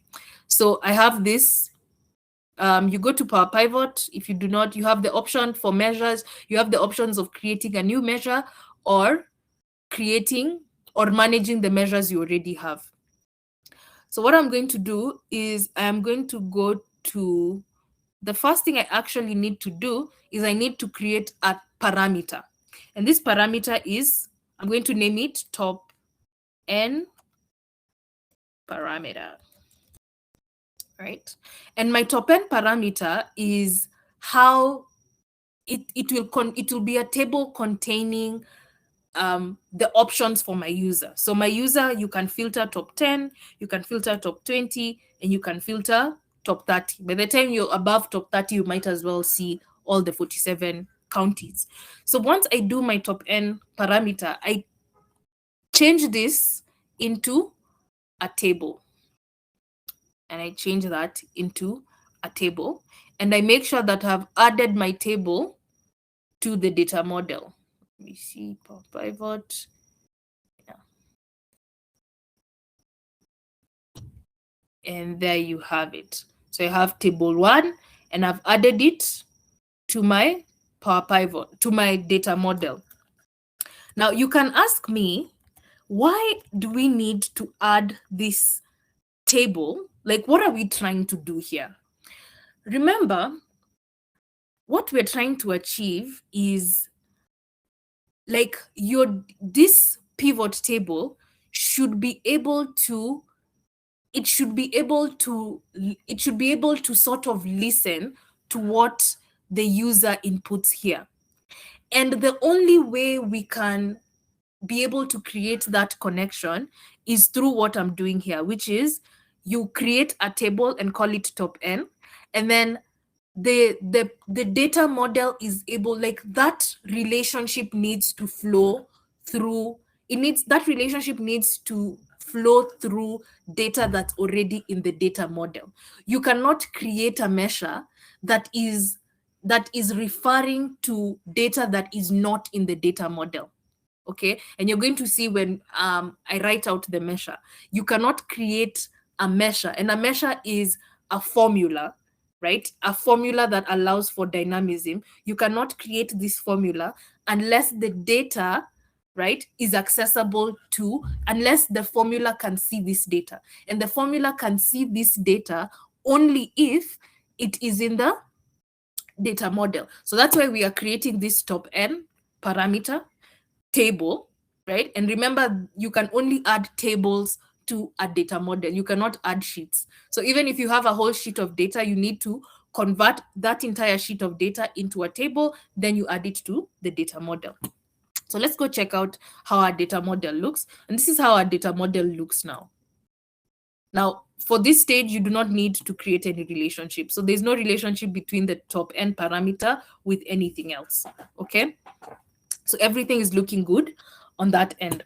Next, I go to Power Pivot, I go to measures, and I go to new measure. So I'm applying this measure. Where am I applying this measure? I am applying this measure in the stunted rate table. Remember, I have columns, I have tables called food prices, food expenditure, stunted rate, and all that good stuff. Okay. I'm applying it to stunted rate. Let's give our measure a name. We'll call it top N stunting. It's the name I've given it. You don't have to check out the description. And then I'm just going to copy paste the formula, and I'm going to explain how that formula works. Just give me a sec. Or I've done it on this side. Allow me to just pick it. Oh dear. Okay, let me cancel this so I can just pick the formula from this other end. Power Pivot, I go to measures, I go to manage measures, and I'm picking this. Just pick this, and I'm going to change it accordingly. And there we go. Pivot, measures. Okay, new. I am basing it on stunted growth, stunted rate. So top and stunted. And there you go. So let me explain what this means. I need to change a few things. So I need to change here. I am getting top end parameter from top end parameter. I am also changing what here. I'm also changing here, which is, don't worry, I'm just going to explain all this in a few. So it's top end parameter. Yeah. Okay, top end parameter, dimension county. Yeah, I need to change this as well to follow the same. Just give me a sec. It will all make sense in a few. All right. In county, yes, that. This needs to be changed as well. So it's going to be stunted. No. This is stunted. Stunted rate. Is it column 2022? No. How is stunted rate looking? County code in 2002. Let me just see something. Oh yeah, so we did not write the right column name there. 2002, but it's pointing to the right column. Have I even changed it correctly? So calculate county and stunted. Okay. And return calculated average stunted rate. Stunted rate.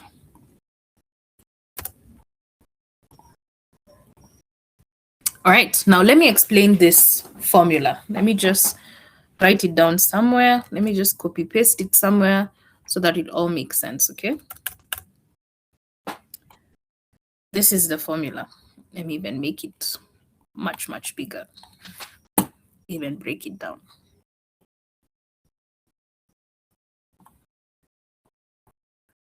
So with every DAX measure, you always start with an equal sign. Just like in formulas in Excel, you start with an equal sign. Same You also start, when you're writing a DAX formula, you also start with an equal sign. So this is what it means. I can break it down into two parts. Why is this not cooperating? What is all this space?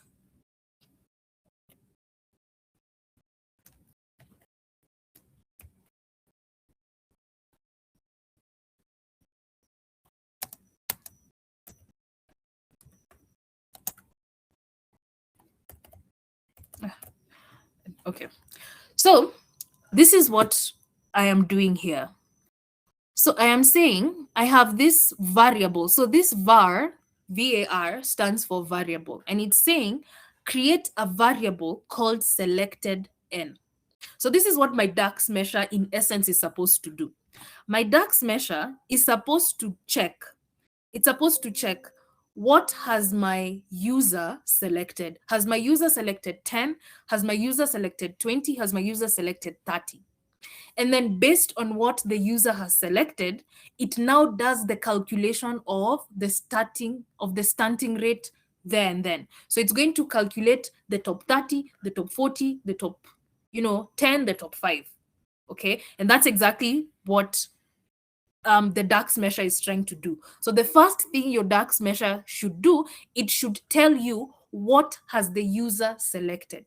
And therefore, I create a variable called selected n. Remember, it's a top n, top 15, n standing, n meaning top 15, top 20, top 30.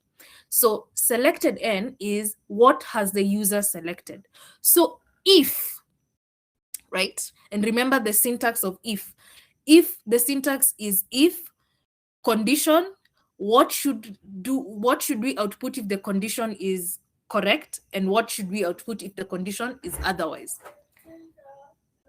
So if the user has chosen one value and that value is a column, remember our table is called top parameter. I don't know if it will allow me to go back to this.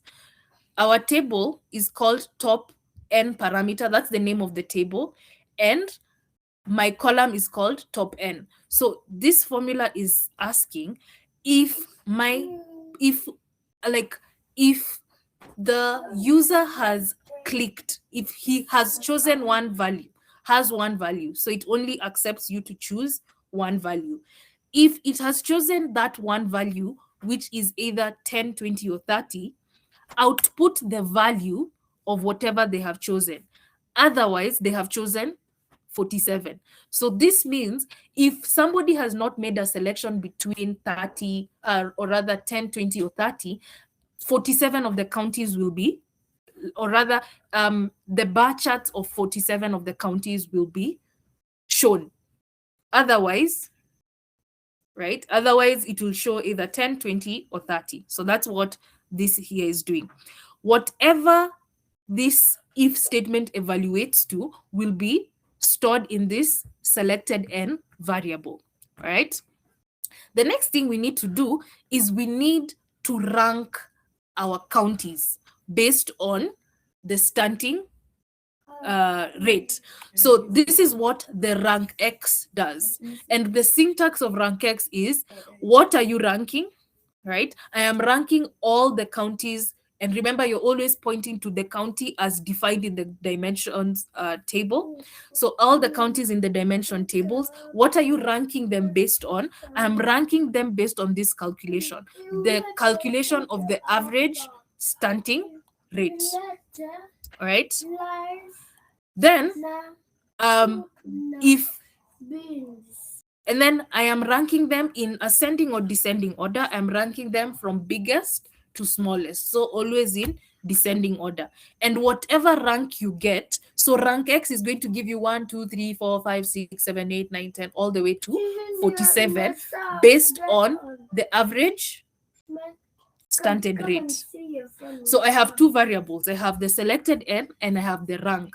Then I say, I want you to return, right, if the current rank is more than or equal to the selected n. Remember, we only want the visualization to change. So if the rank, if somebody chooses 10, you should only display if somebody chooses 10, the rank X, right? You should only give me the rank X up to 10. And that's what this part is doing. So only return rank, only return if the rank is equal to, is more than or equal to the selected N. Okay. And that's what this formula is all about. And I invite you to go and like really sit with it and understand it piece by piece. Right. But in the interest of time, we're going to move. So that is my measure. Okay. That is my measure. Then I'm going to click on OK. Then I'm going to close. What is the next step? The next step is my pivot table. Sorry, I'm going to go to my pivot table. Let me just click on here. I'm going to say insert pivot table from the data model into the existing worksheet. And you're going to see something interesting. Let's go to stunted rate. What has been added to your stunted rate? The measure. The measure has been added to your stunted rate. So instead of plotting or creating a pivot table with this, which 2022 is the value, is the actual stunted rate, we failed with, that was an oversight from all of our parts. We did not change the column names appropriately. So this 2022 is actually the also what I'm looking for. It's actually the stunted rate. Okay. So instead of using this 2022, which is going to give us static values, which we won't be able to connect and give our visualization that dynamism. So instead of using that, we go ahead and use the top N. We go and use the top N stunted, which is our measure. Okay.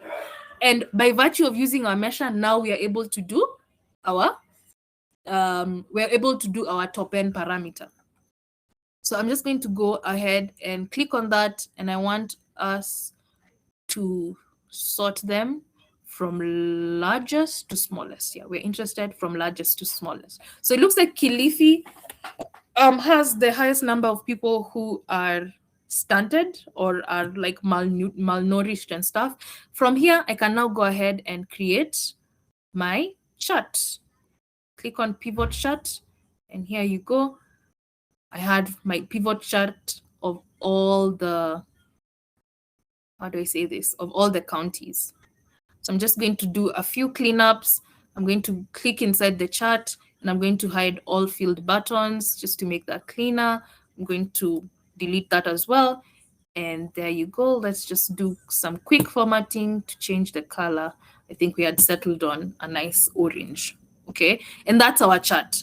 Now we're not done. How do we make this chart dynamic, like, like as was intended? Okay, so how you do it is you go to pivot chart analyze, and you're going to insert a slicer, and you're going to insert this slicer. I don't know why it's not giving me the option. Let me go to all. And you're going to insert the slicer based on this top N parameter. So click on that, say okay, and there you have it. You have a slicer. So let's put our slicer to the test. I'm just going to click on 10, and there you go. We've changed our visualization. I'm going to click on 20, and there you go. We've changed our visualization again. And then I'm going to click on 30, and there you go. And if I want to undo everything else, I'm going to click on the X here, which means like clear the filter, and we go back to where we started from. Isn't that amazing? I want questions from there. And then the next step is actually a replication of this same exact chart, but for a different feature. Any questions from there? Any even comments, and be like, wow, look at that. Look at the things Excel can do. Any questions? Any thumbs up?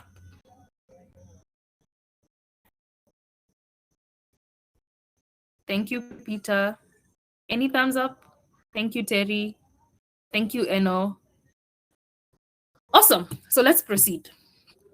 Next, we are going to do the exact same thing, But instead of for stunted growth, we need to do the same thing also for food expenditure, because we also want to be able to control how much you view in food expenditure. You don't want to see all the 47 counties. You just want to give the user still the same option of consuming how they desire to consume. And we're going to do the same process. We're going to go, first thing we're going to do now, this time we do not need to input another top end parameter into our table. It's already there. The only new thing we need to do is we need to create a new measure. So you're going to go to Power Pivot. We're going to go to measures. I'm going to go to new measure, and the measure is based on food expenditure, if I'm not wrong. And then we're just going to call this measure top, what should I call it? So top N food.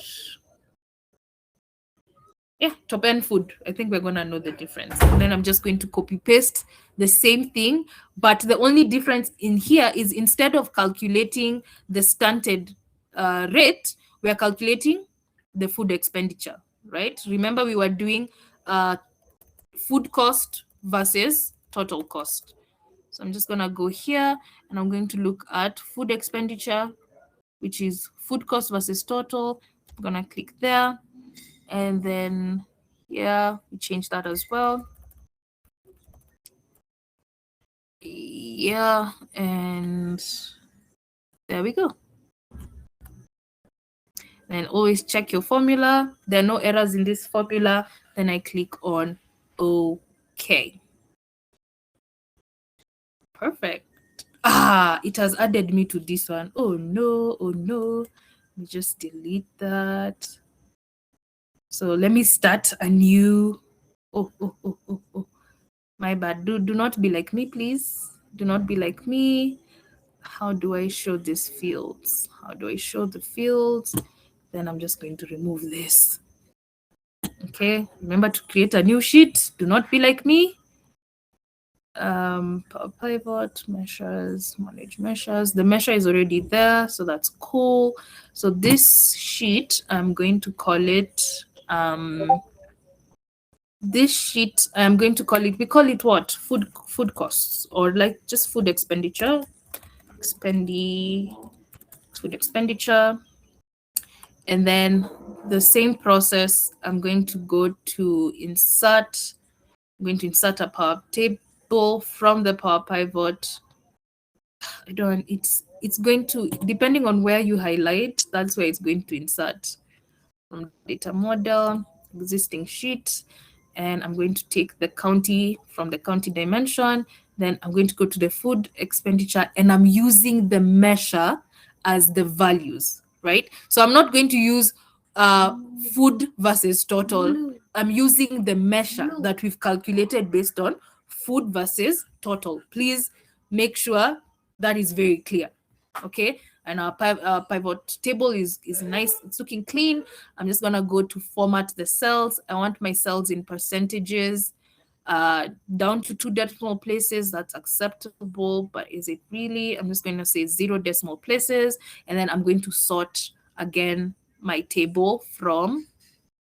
I'm going to sort again my table from largest to smallest. And it looks like Siaya. You can imagine our cousins in Siaya spend 69% of the total costs, right, in their households. 69% of that cost is actually to purchase food, which is very interesting because, I mean, you would expect like the houses in Nairobi are spending more on food because they probably do not have access to you're always purchasing food, as opposed to Siaya, which is considered like a rural area. You would assume that because they have their farms, they have access to the lake to get fish and all that, all those things, they're actually not spending a lot on food. But as you can see, our data is surprising us here. Okay, so let's go ahead and get a pivot chart, and our pivot chart is same. I'm just gonna click on that. I'm just gonna expand that way. I'm gonna click on this and get rid of all the field buttons. Get rid of this as well, and quickly just do like a quick color thingy, right? And there you have it. We have the option here. Now, when we compile the dashboard is when we are going to be able to link this slicer to this chart as well. All right. So far we have our three charts. We have our map chart, we have our stunted rate, our food expenditure. Let's look at the last chart that we need. We are going to need our food prices, and this should be pretty much straightforward. So let's go and get our food prices ready. I'm going to start a new sheet here. I'm just going to call it food prices. Please ask me as much questions as you possibly can. We're here to help. So I'm going to go to the same process. I'm going to go insert pivot table from data model on this working sheet. And I am going to be using what? Food prices would be based on the date being here. And then I am looking at what? There you go. I am looking at maybe commodity group as a filter, right? And I'm looking at price per kg as the values I'm interested in. I'm not interested in the sum, but rather I'm interested in the average. So I'm just going to click there. Value field settings, the average, change the number format. I want number down to 2 decimal places and click OK. Then OK. And there you have it. Now I have my average prices. Let's go and see what pivot chart would be looking good. And I want a line chart. Where are my line charts? And here you go.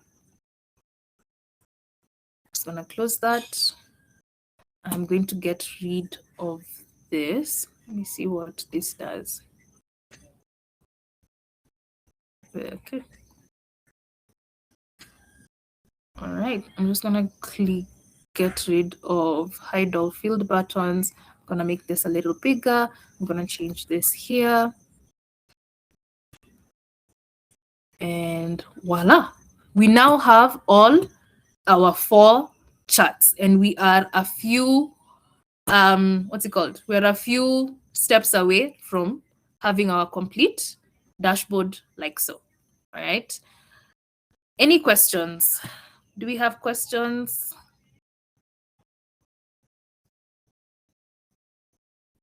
Do you have questions, guys? Can we move on to formatting the visualizations and creating the dashboard?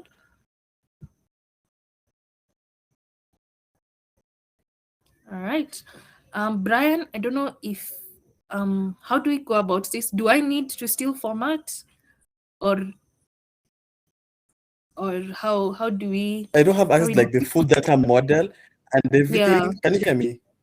Yeah, I can hear you. I don't have access to the full data model and everything. Could you make the slicers? Then from there, I've already uploaded the placeholder dashboard on GitHub, so they could download that, and then I could just add the slicers. Then the rest is on me to share the editing and all that. Okay, sawa. No worries. So we even do the formatting as well. Right? Yes, but I could explain the bits as you do it. I don't know if that's okay. That's very interesting. Yeah, totally. Just totally add this. can. I can't. Okay, I can't. just I can't push this to Git. Sadly, it doesn't come with the full thing. So what we do, just add the slicers, then let me handle the. Yes, it doesn't come with. So just add the slicers, and then I'll explain the chart titles and then best practices in dashboarding, and then arrange the dashboard. Also the KPI. Oh my God, the KPI cards. The KPI cards is super easy. Can we let them do the formatting themselves? Like I give them one example and then they do the formatting themselves and you go into the KPI, maybe the flashcard, the KPI cards. Okay, no problem. Just do just do a slicer for one of the charts, and then we could go ahead from there. Okay, so guys, let's format this chart here. So you've gone through the entire process where we had several data sets. We cleaned all those data sets. We've created a data model that has given us access to all those data sets. And that access is what makes Power Pivot so powerful. You'll notice when you do the typical pivot tables, all right, when you do the typical pivot tables, you're always restricted to that sheet, or you're always restricted to a table. Okay, but Power Pivot, you can, you provided it's connected to the data model, you can create as complex as calculations and analysis as possible. All right, so let's do a little bit of formatting of our chart to make sure it looks pretty. I do not need this, so I'm just going to highlight it and click on it. Then I'm going to click on this chart, and this is a chart of the average agricultural yield in tons per hectare. Guys, if you have questions, if something wasn't clear, please just like ask in the comments. Okay, then I can highlight this and make it bold, and I'll go to home. And I'll go to home, and I can change the color type to whatever I want. I can even make it to, let's use something a little crazy. Let's do something like this. And there you go. Looks pretty, doesn't it? And that's our map chart. Now, we can opt to what's it called? We can opt to slice. So a slicer is like a filter, right? A slicer is a filter, and it automatically filters your data in the background. So let's try and input a slicer for this chart over here. So all I'll need to do is I'll go to Power Pivot. No. I need to click on this pivot chart, analyze, and insert a slicer. And what slicer am I inserting for this? I'm inserting a slicer. Now you can only insert a slicer. You can actually insert a slicer for anything, but it has to be a slicer that this data can be broken down on. So our original data, it of course comes from these two tables, which is the county dimension, and then it comes from the crop production data. So in my crop production data, I have the items, I have the tons per hectare, which doesn't make sense because it's continuous data, and I have the year.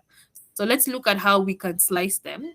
Let's see if we can slice them based on the item, and the item was the actual crops. So let's say okay. See, so let's see if we can use it. So if you have beans, map chart works with such as state, province, and county. Oh my God. So we can't like, oh, we can only do it based on I think it doesn't render well. But you see, it's rendering for some of them. It's not rendering for all, but it's rendering for some. Very interesting. Because why is beans not working? But that's very interesting. And pigeon peas. You see that the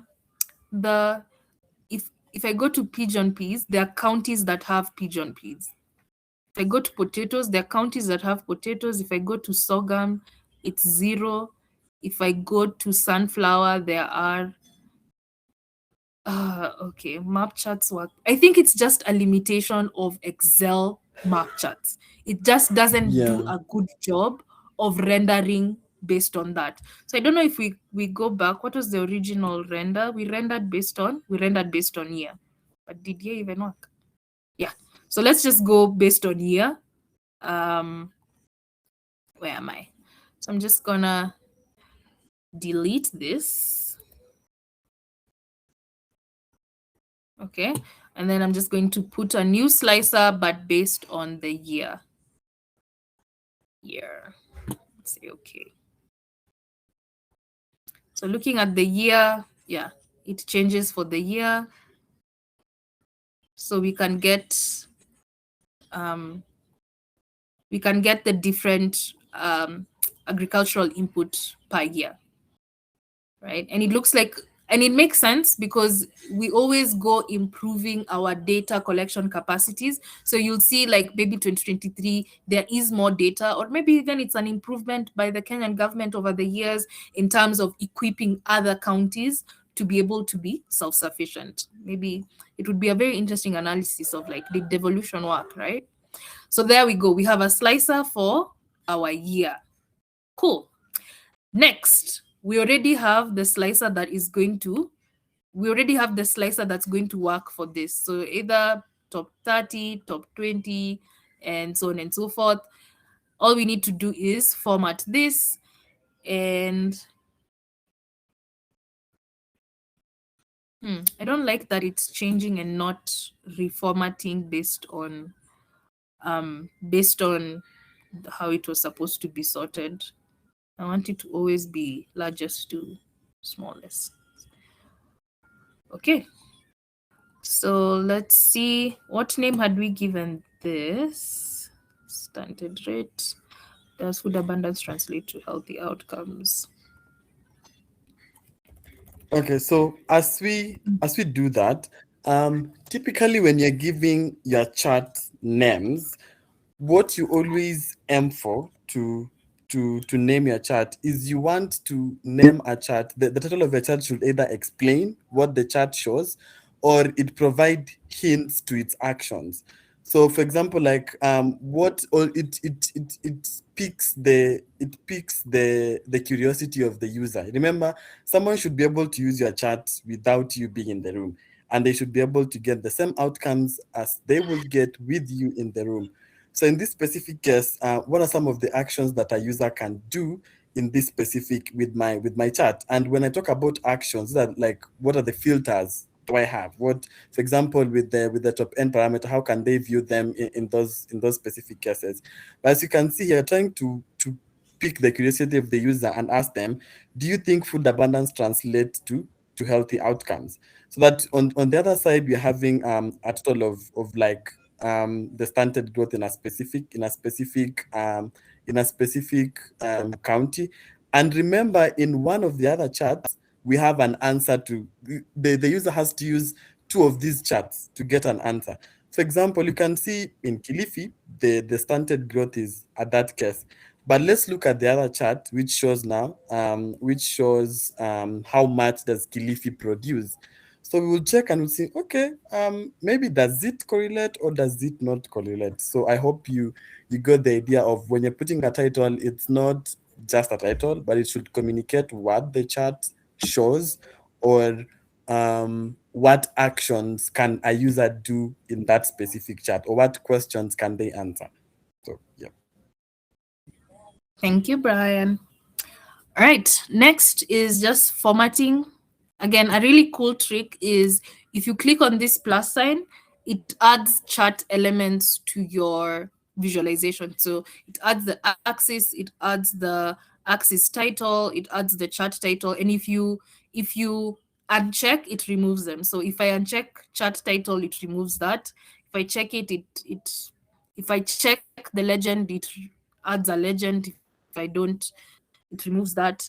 Let me see if it's a cooler visualization. If we don't have grid lines, I prefer the grid lines, and so on and so forth.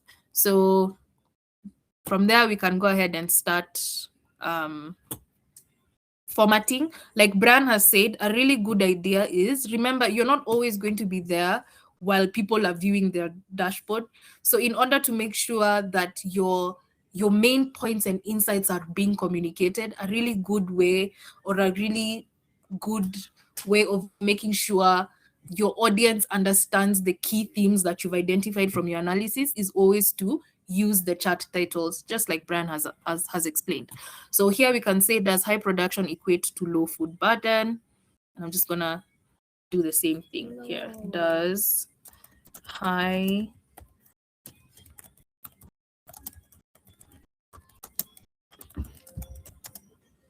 equate, sorry for my spelling, equate to low food burden?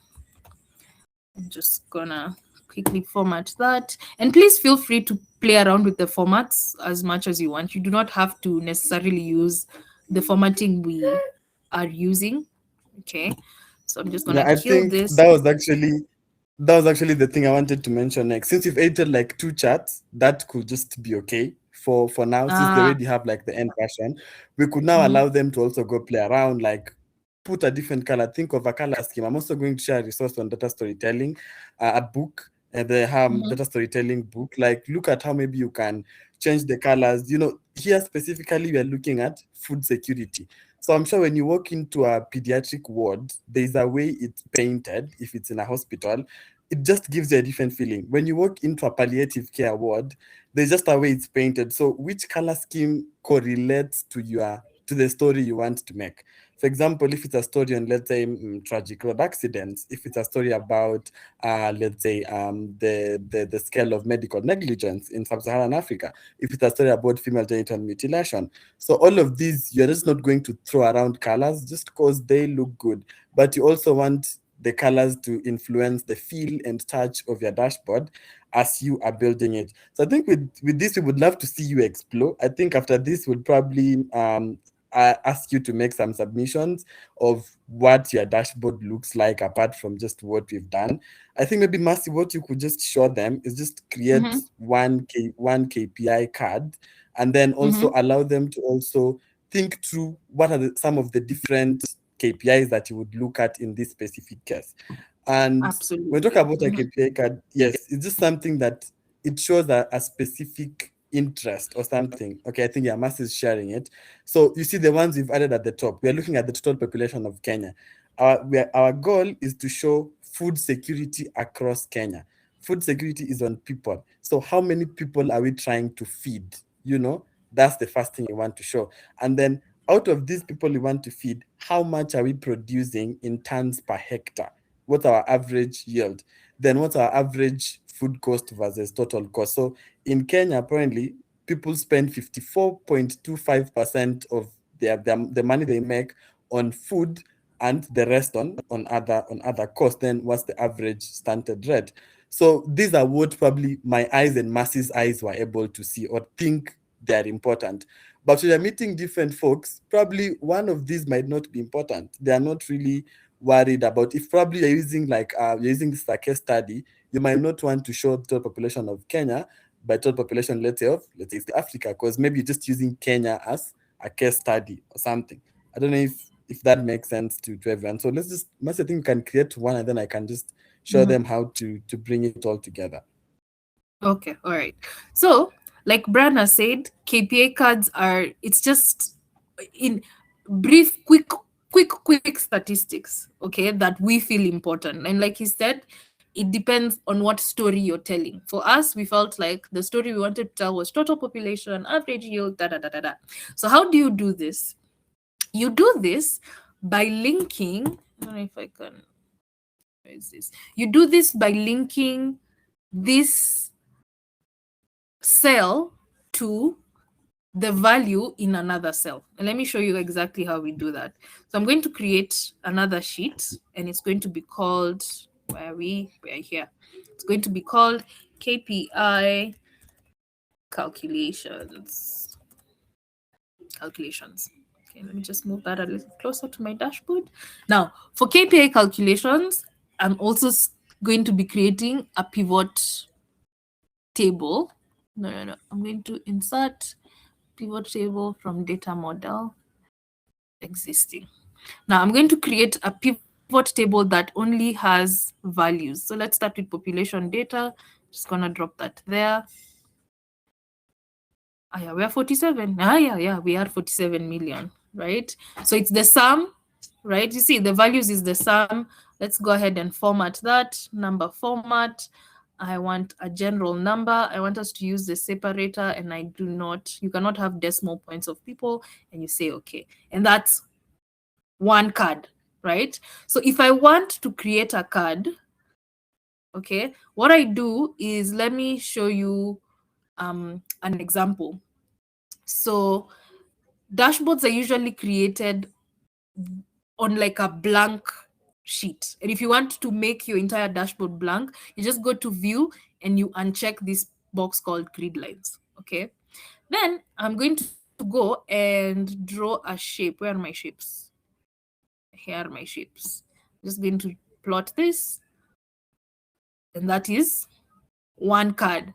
Now, if I want to link my data, if I want to link the value that is here to the value on my dashboard, I just use cell referencing. Okay. Let me see. I don't know if you need a text box for this. Let me see where my text box is. I'm just gonna put a text box to make it foolproof. Yeah, there's my text box. So I'm just going to plot a text box within that. And then within my text box, I'm going to say is equals to.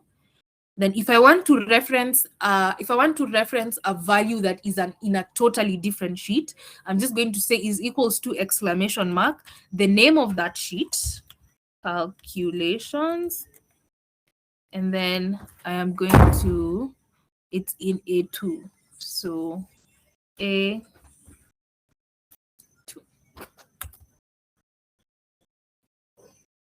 Hara.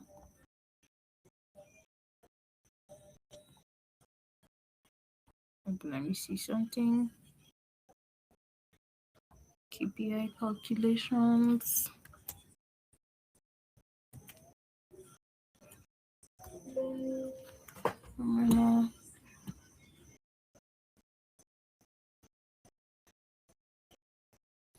Brian, have I put the exclamation point in the right place? So the exclamation is supposed to be there. Yeah, Yeah, it's supposed to be after. Yeah. There you go. Yeah.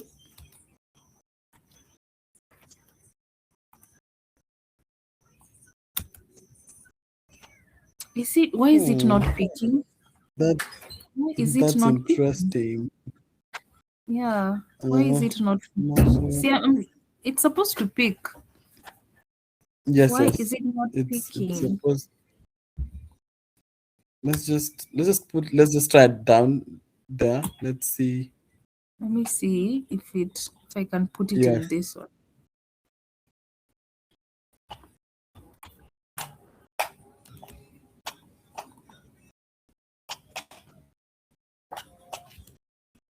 Now it's picking. It's still not picking. Why? Interesting. Not sure. Let me see my original dashboard.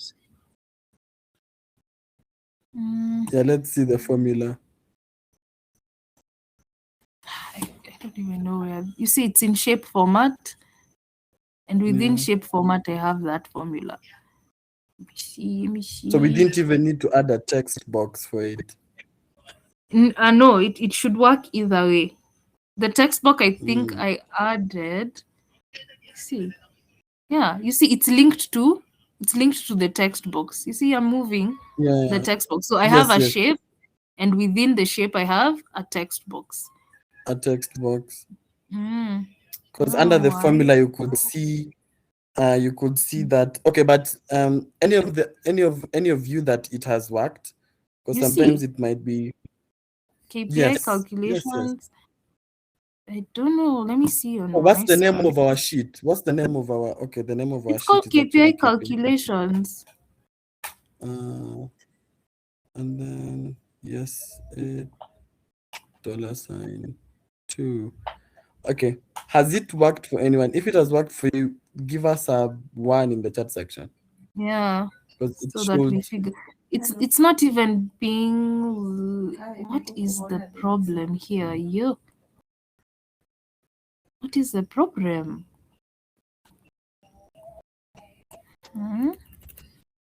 It's KPI calculations. And then it's not even being picked in the formula bar, which should also. Okay, let's try typing it in the formula bar directly. Yeah, that's what I'm seeing. Yeah. Yes. Okay. For some reason, it was not being picked in the formula bar, but I hope you guys you've seen you get the gist. So it would mean whenever my data in population changes, it's going to, by virtue of it being in the data model, it's going to update this. And because this value is linked to the value on my dashboard, this is going to update as well. All right. And I can show you an example. So instead of sum, maybe say we calculate, let's say we calculate like the average or something. I don't know, it would be an average of what, but let's say we even calculate even the mean. Yeah. Because actually average would work. Let's see. You see, because it has changed here to 1 million, it changes here to 1 million as well. All right. I hope you get the gist. So let me take it back to the sum. Any questions, guys, before I hand it over to Brian to conclude for us? Yeah, I know it's almost 9:30. Yeah, but we've tried. We're only 15 Yeah. minutes over time. Peter, Terry, Grace, even if you can even just write on the chat and say how you're feeling. Priska, Alex, Eno, Hilax, Cisco. Just tell us how you're feeling. We're just checking in.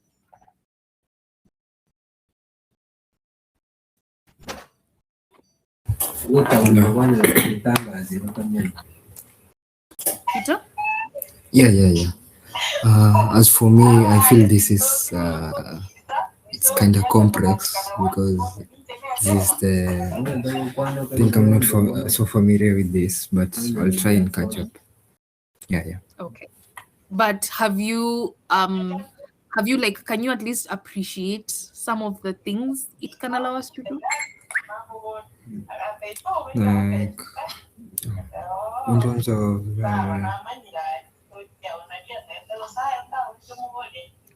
I feel this is it's kind of amazing how the data works. So yeah, that's it. Okay, let's hear from Eno. Eno? Hey, how you doing? Yeah. Yeah, it seems like really good information, I'll definitely have to rewatch it to get like a full understanding of everything we've done today. But good work so far. Yeah. All right, Cisco, I see a bit overwhelming, but I'm telling you guys, once you get the hang of it, you'll never go to using Excel the same way ever again. Especially if you are in, like myself, I typically work with data that's coming from all over the place. And once I figured out Power Pivot, Power Query, yeah, I've never looked back. I don't even do VLOOKUPs anymore. All right. But yeah, I will hand it over to Bran, and Bran, you can close for us and give them the next steps, and then you can close the meeting for us. Thank you, guys. But I hope when you watch the recording, things would stick, and I look forward to seeing your final, at the end of the 30 days, your final project. All right. So Bran, you have the floor. Thanks, guys.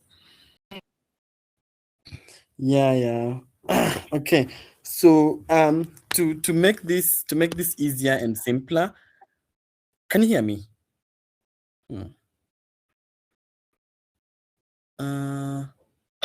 Marcy, can you hear me? Yeah, Brian, I can hear you loud and clear.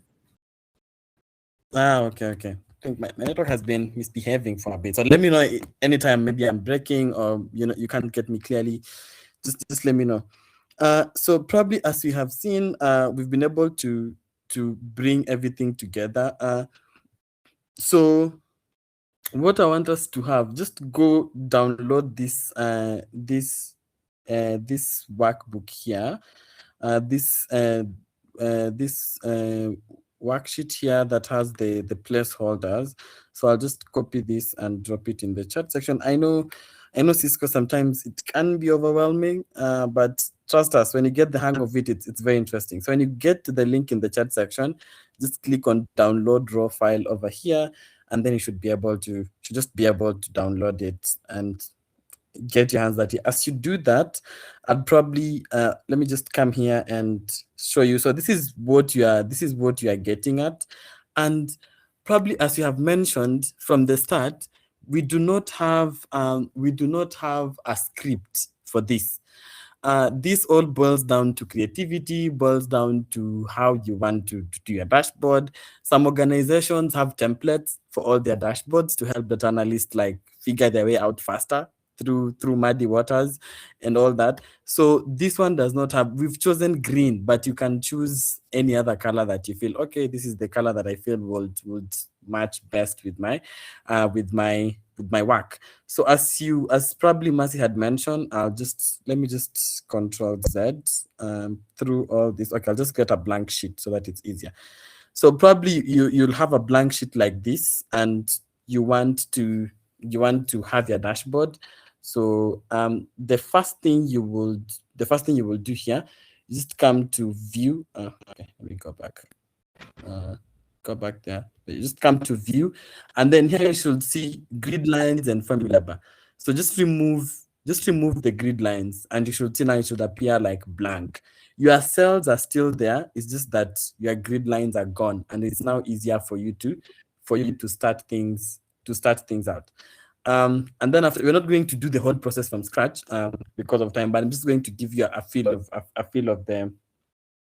how it looks like. So if you want to fill your background with, I don't know if you paint, like sometimes artists love filling their background with a gradient color just to help them stick to probably what the colors they're going to be using all along.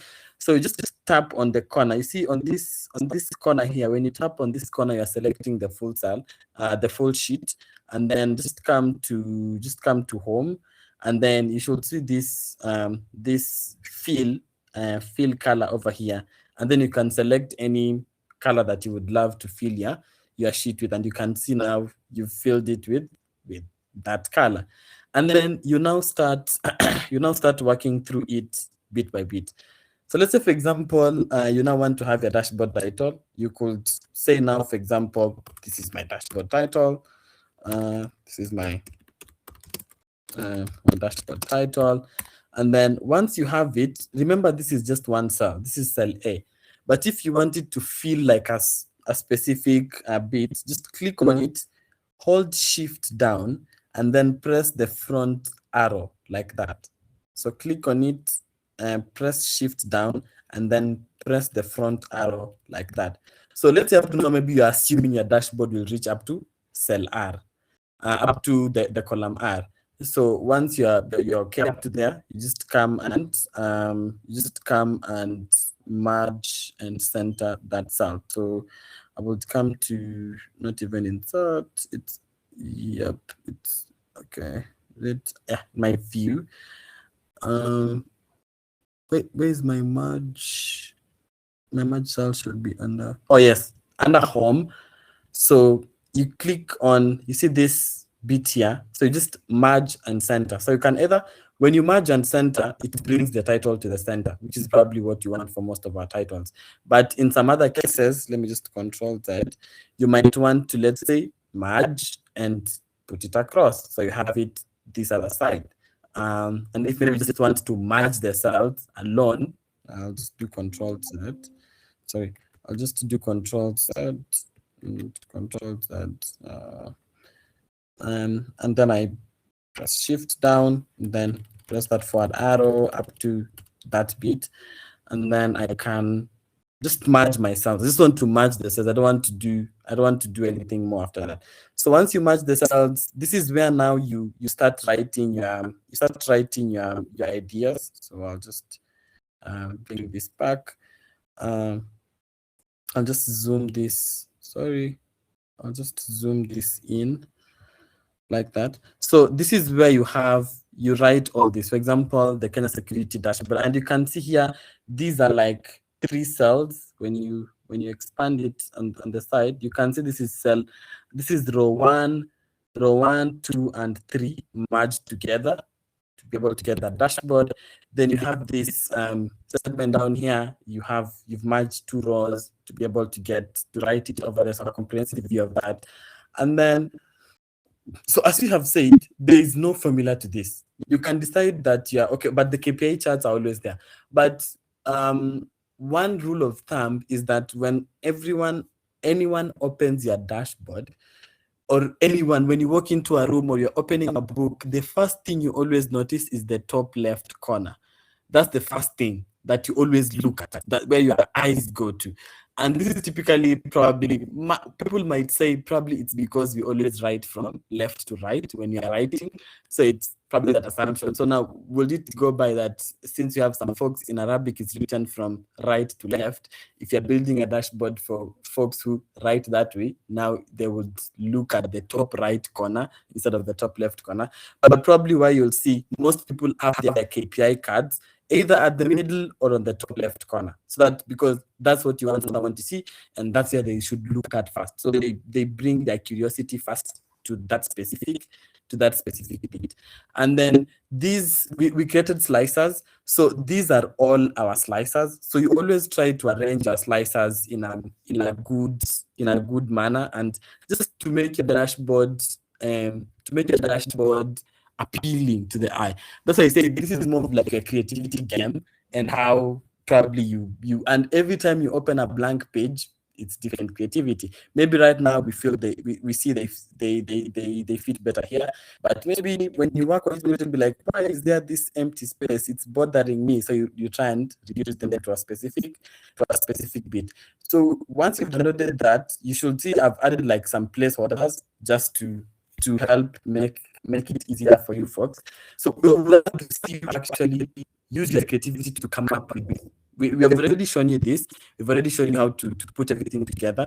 So for you to add the charts, you just go to that specific chart. For example, I want to add my map chart. So I will come here, and I will just copy this. So you can just right click and then copy your chart.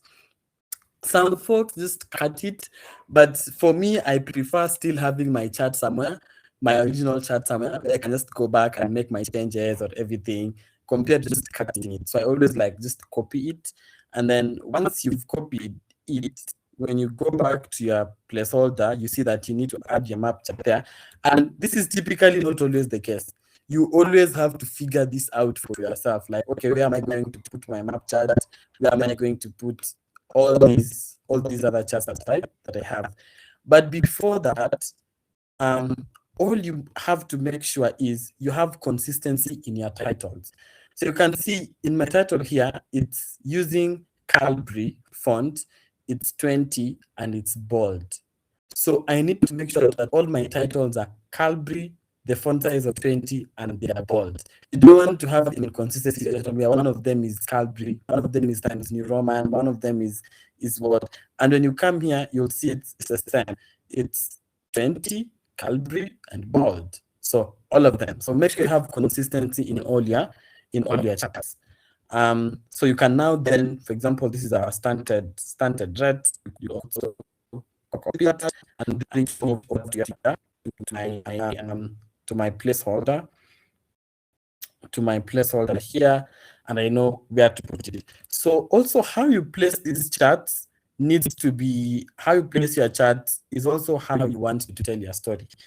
We're not just having these charts like this because we just want to have them like that, but you want to have like some sort of flow in your charts. How do you introduce your topic to your users? For example, if you're talking about, let's say something, how do you build? You remember in composition, when you're writing a composition and then you start with like, you're building the characters, you're not just throwing everything there, but just like trying to build your story to your users. For example, you can start when you're actually speaking to your audience. You can start like, when you look at Kenya, we have this amount of people and population, but let's look at what we've been able to produce in each year. Has it grown? Has it become less in each specific county?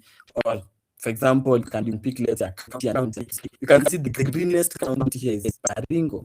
So it produces a lot of food. And now people might be curious, does Baringo really produce? I don't know if you haven't been to Baringo, probably just assume it's the drier part of it. But I've stayed in Baringo myself, and you could get Sukuma wiki for 10 shillings, literally. I know this is also probably the same case with when you go to rural areas, you probably have let me come. Hi Brian, your voice is it gets a little muffled, then it gets clear, then muffled once more, then they static.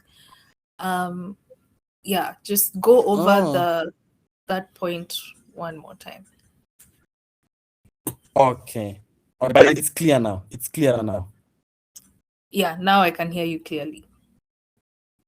Okay, let me just stick to this. So what I was saying is, when you're just placing your charts, you also want to build your story.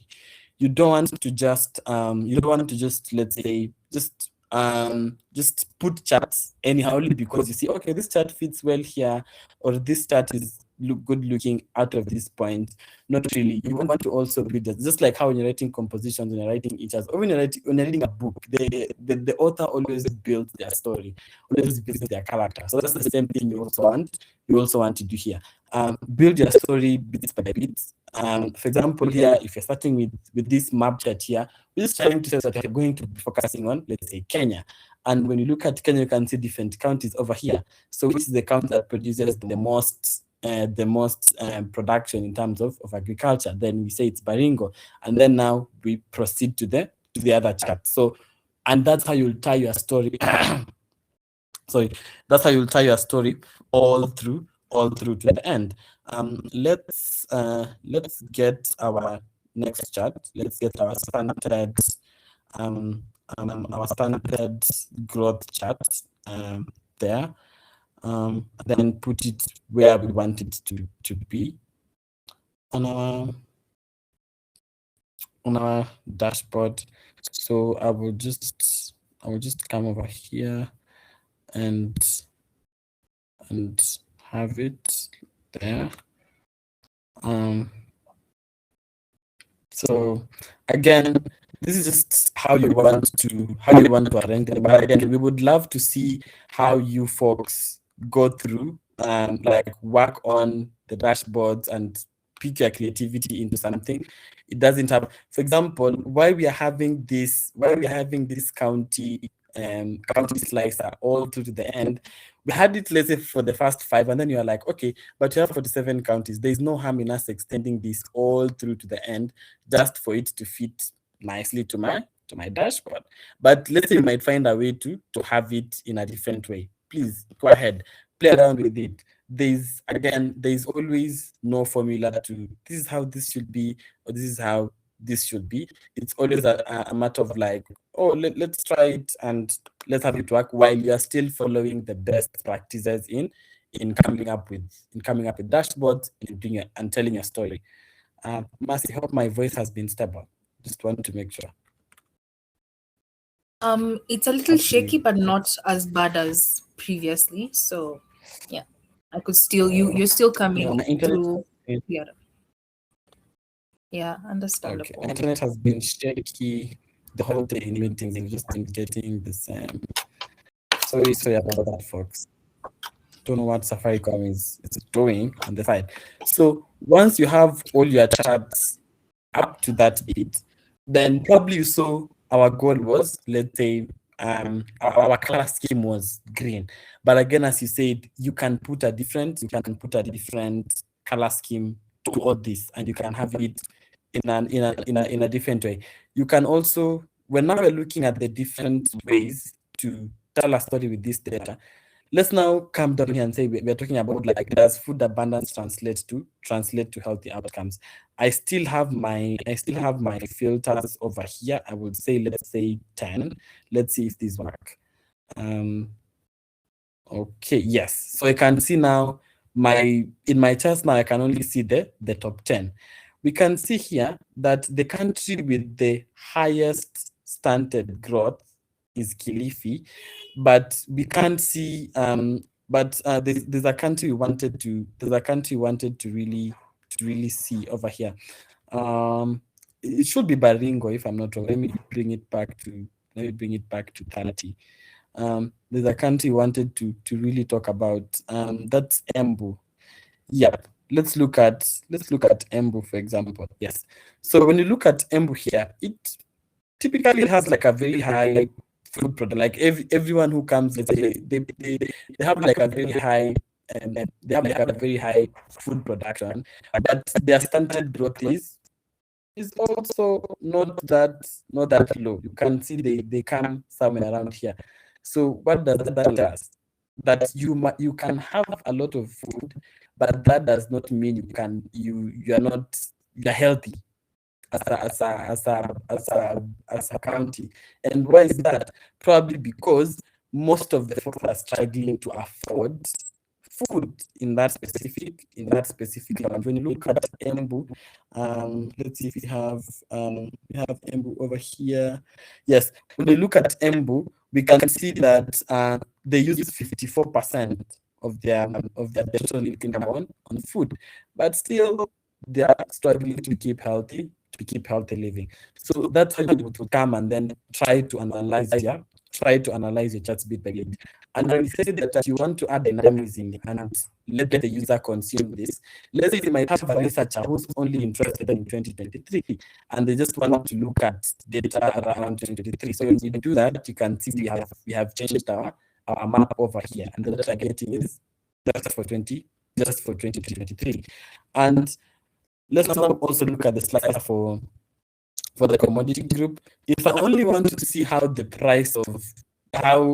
average food prices of beans have been, I would just click on the beans, and then I'm able to see my line that has changed, and I can see this is how the prices of beans have been rising since 2006.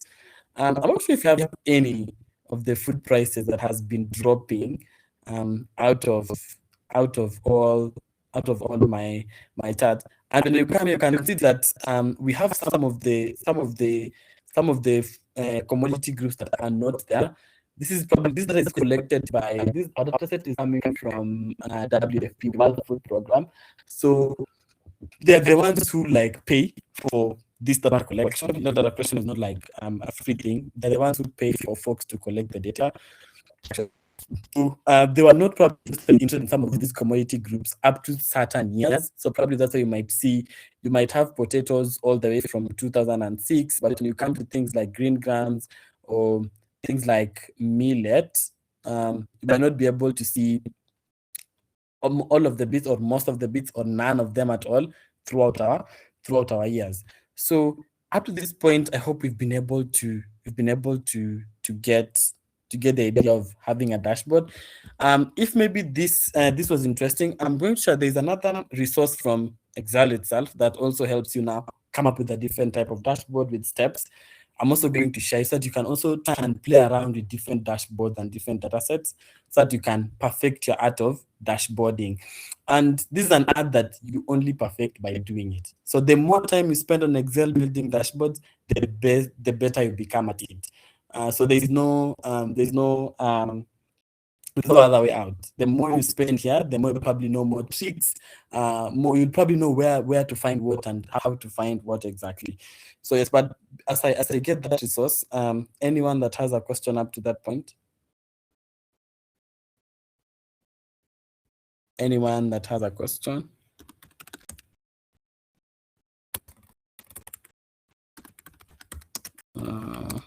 I know probably you're having information overload with all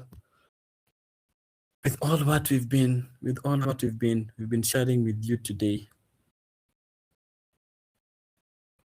Do Control A, Control C. So I'm going to drop this in the chat section, but also in the Discord group, for you folks to also just to keep track of.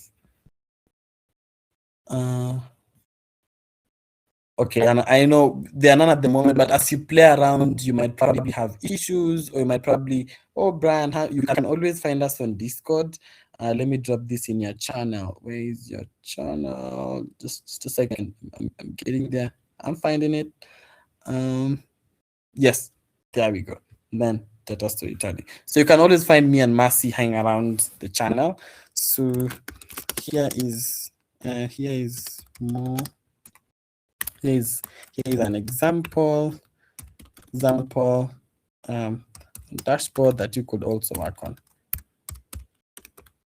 Dashboarding that you could also try. I know for the folks that are currently working on their capstone projects, this is a good place to continue on.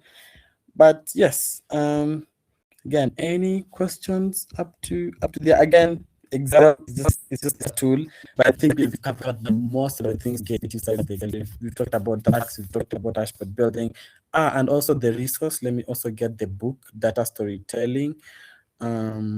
Data storytelling. Where is it? I always have it somewhere here. Let me just get it for you folks. Data. Where is it? Yeah. Data storytelling with data. Yeah. Storytelling with data. Yeah, here we go. So here's the book on storytelling with data. Just share this with you folks. Just a minute, let it load. Copy link, and then I'm dropping it on Discord just for so that even those who are not in Discord. Is the storytelling data book, and there's a very good resource that you could also pair with if you want to because probably most of you know it, but if you want probably to read the book, the easiest way is just read it and go through it chapter by chapter. But if maybe you find it hard, you could use Notebook LM. You could use Notebook LM by Google to also help you read it chapter by chapter and understand it. I'm on the pro version, but even if you're not on the pro version, you should be able to also access it. So I would just say I want to create a new notebook. It's just a tool to help you learn, and I could just add that as one of my sources. And then if I want to understand, the book has several chapters. It teaches you different things that you might not be able to cover in two classes, me together with Mercy. Things like, how do you choose an effective vision? You know, when Mercy was asking, like, do we use a line graph here? Do we use a bar graph here? What do we use exactly?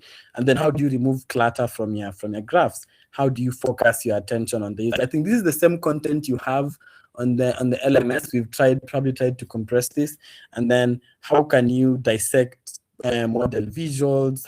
What are the lessons in storytelling? Putting it all together, they offer like great case studies here. I think this is the book that probably every data analyst needs to use. If I want to let understand, for example, how do I pick a color scheme for my dashboard? So it just gives you, just looks at your notes and is able to give you like different ways on how you can do that. This is probably for folks who they're fast going. You're at work, you want to also read, you want to understand bits. This tool really helps you. But if you have the time, please even get the book in hard copy and actually read it. It has a lot in it that you could apply. But someone's hand is raised. Yes, Mercy. It was actually mine because your screen hadn't changed to the Notebook LM. So I think it's also Wi-Fi on my end. But now I can see Notebook LM. Oh. Okay. Yeah. Okay. So I think that's probably it. You see, it gives you tips here. That's probably it. Unless you have a question, I could also drop the link to Notebook LM for anyone who wants to try it out. It's a good tool to help if you love reading books. Definitely helps you, especially in this fast-paced world. You could also create a podcast out of the book or out of a chapter. For example, if I want to, maybe I've said that I want to read this book by the end of the month. So each week I'm focusing on a chapter. I could just, let's say, create a podcast on this chapter by just prompting it here. Just come up with a podcast for this chapter and all that. So, yep. But any questions before we wrap up? Anyone that has a question? Going once. Fun. Going twice. May have feedback, even saying, okay, I really enjoyed, I really loved how that looked like. Going thrice. Okay, cricket sounds means probably we are all. Yes. Yeah, so I would say it has been great so far. Getting a deeper appreciation of how powerful Excel could be, especially for data analysis. And I know there is a lot of things to unpack there, but I know I will catch up once I rewatch everything.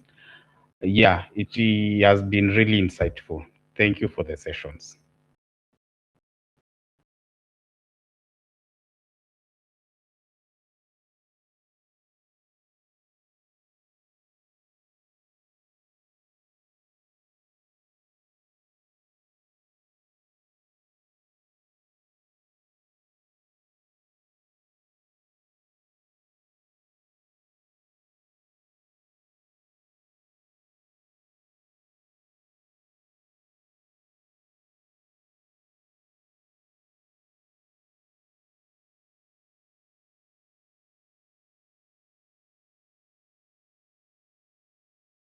Oh, I don't know if Marcy, you have something to say before I wrap it up, but just thank you, everyone. No. I just want to give kudos to the participants. It's been one of the most, how do I say this?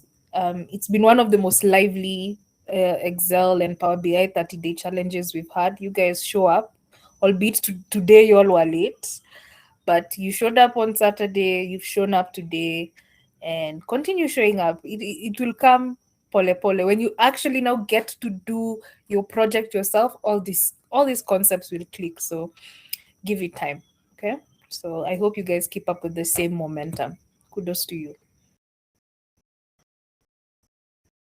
Okay, thank you, everyone, and hope you have a lovely evening today. See you in the next one. Bye, everyone. Bye. Night.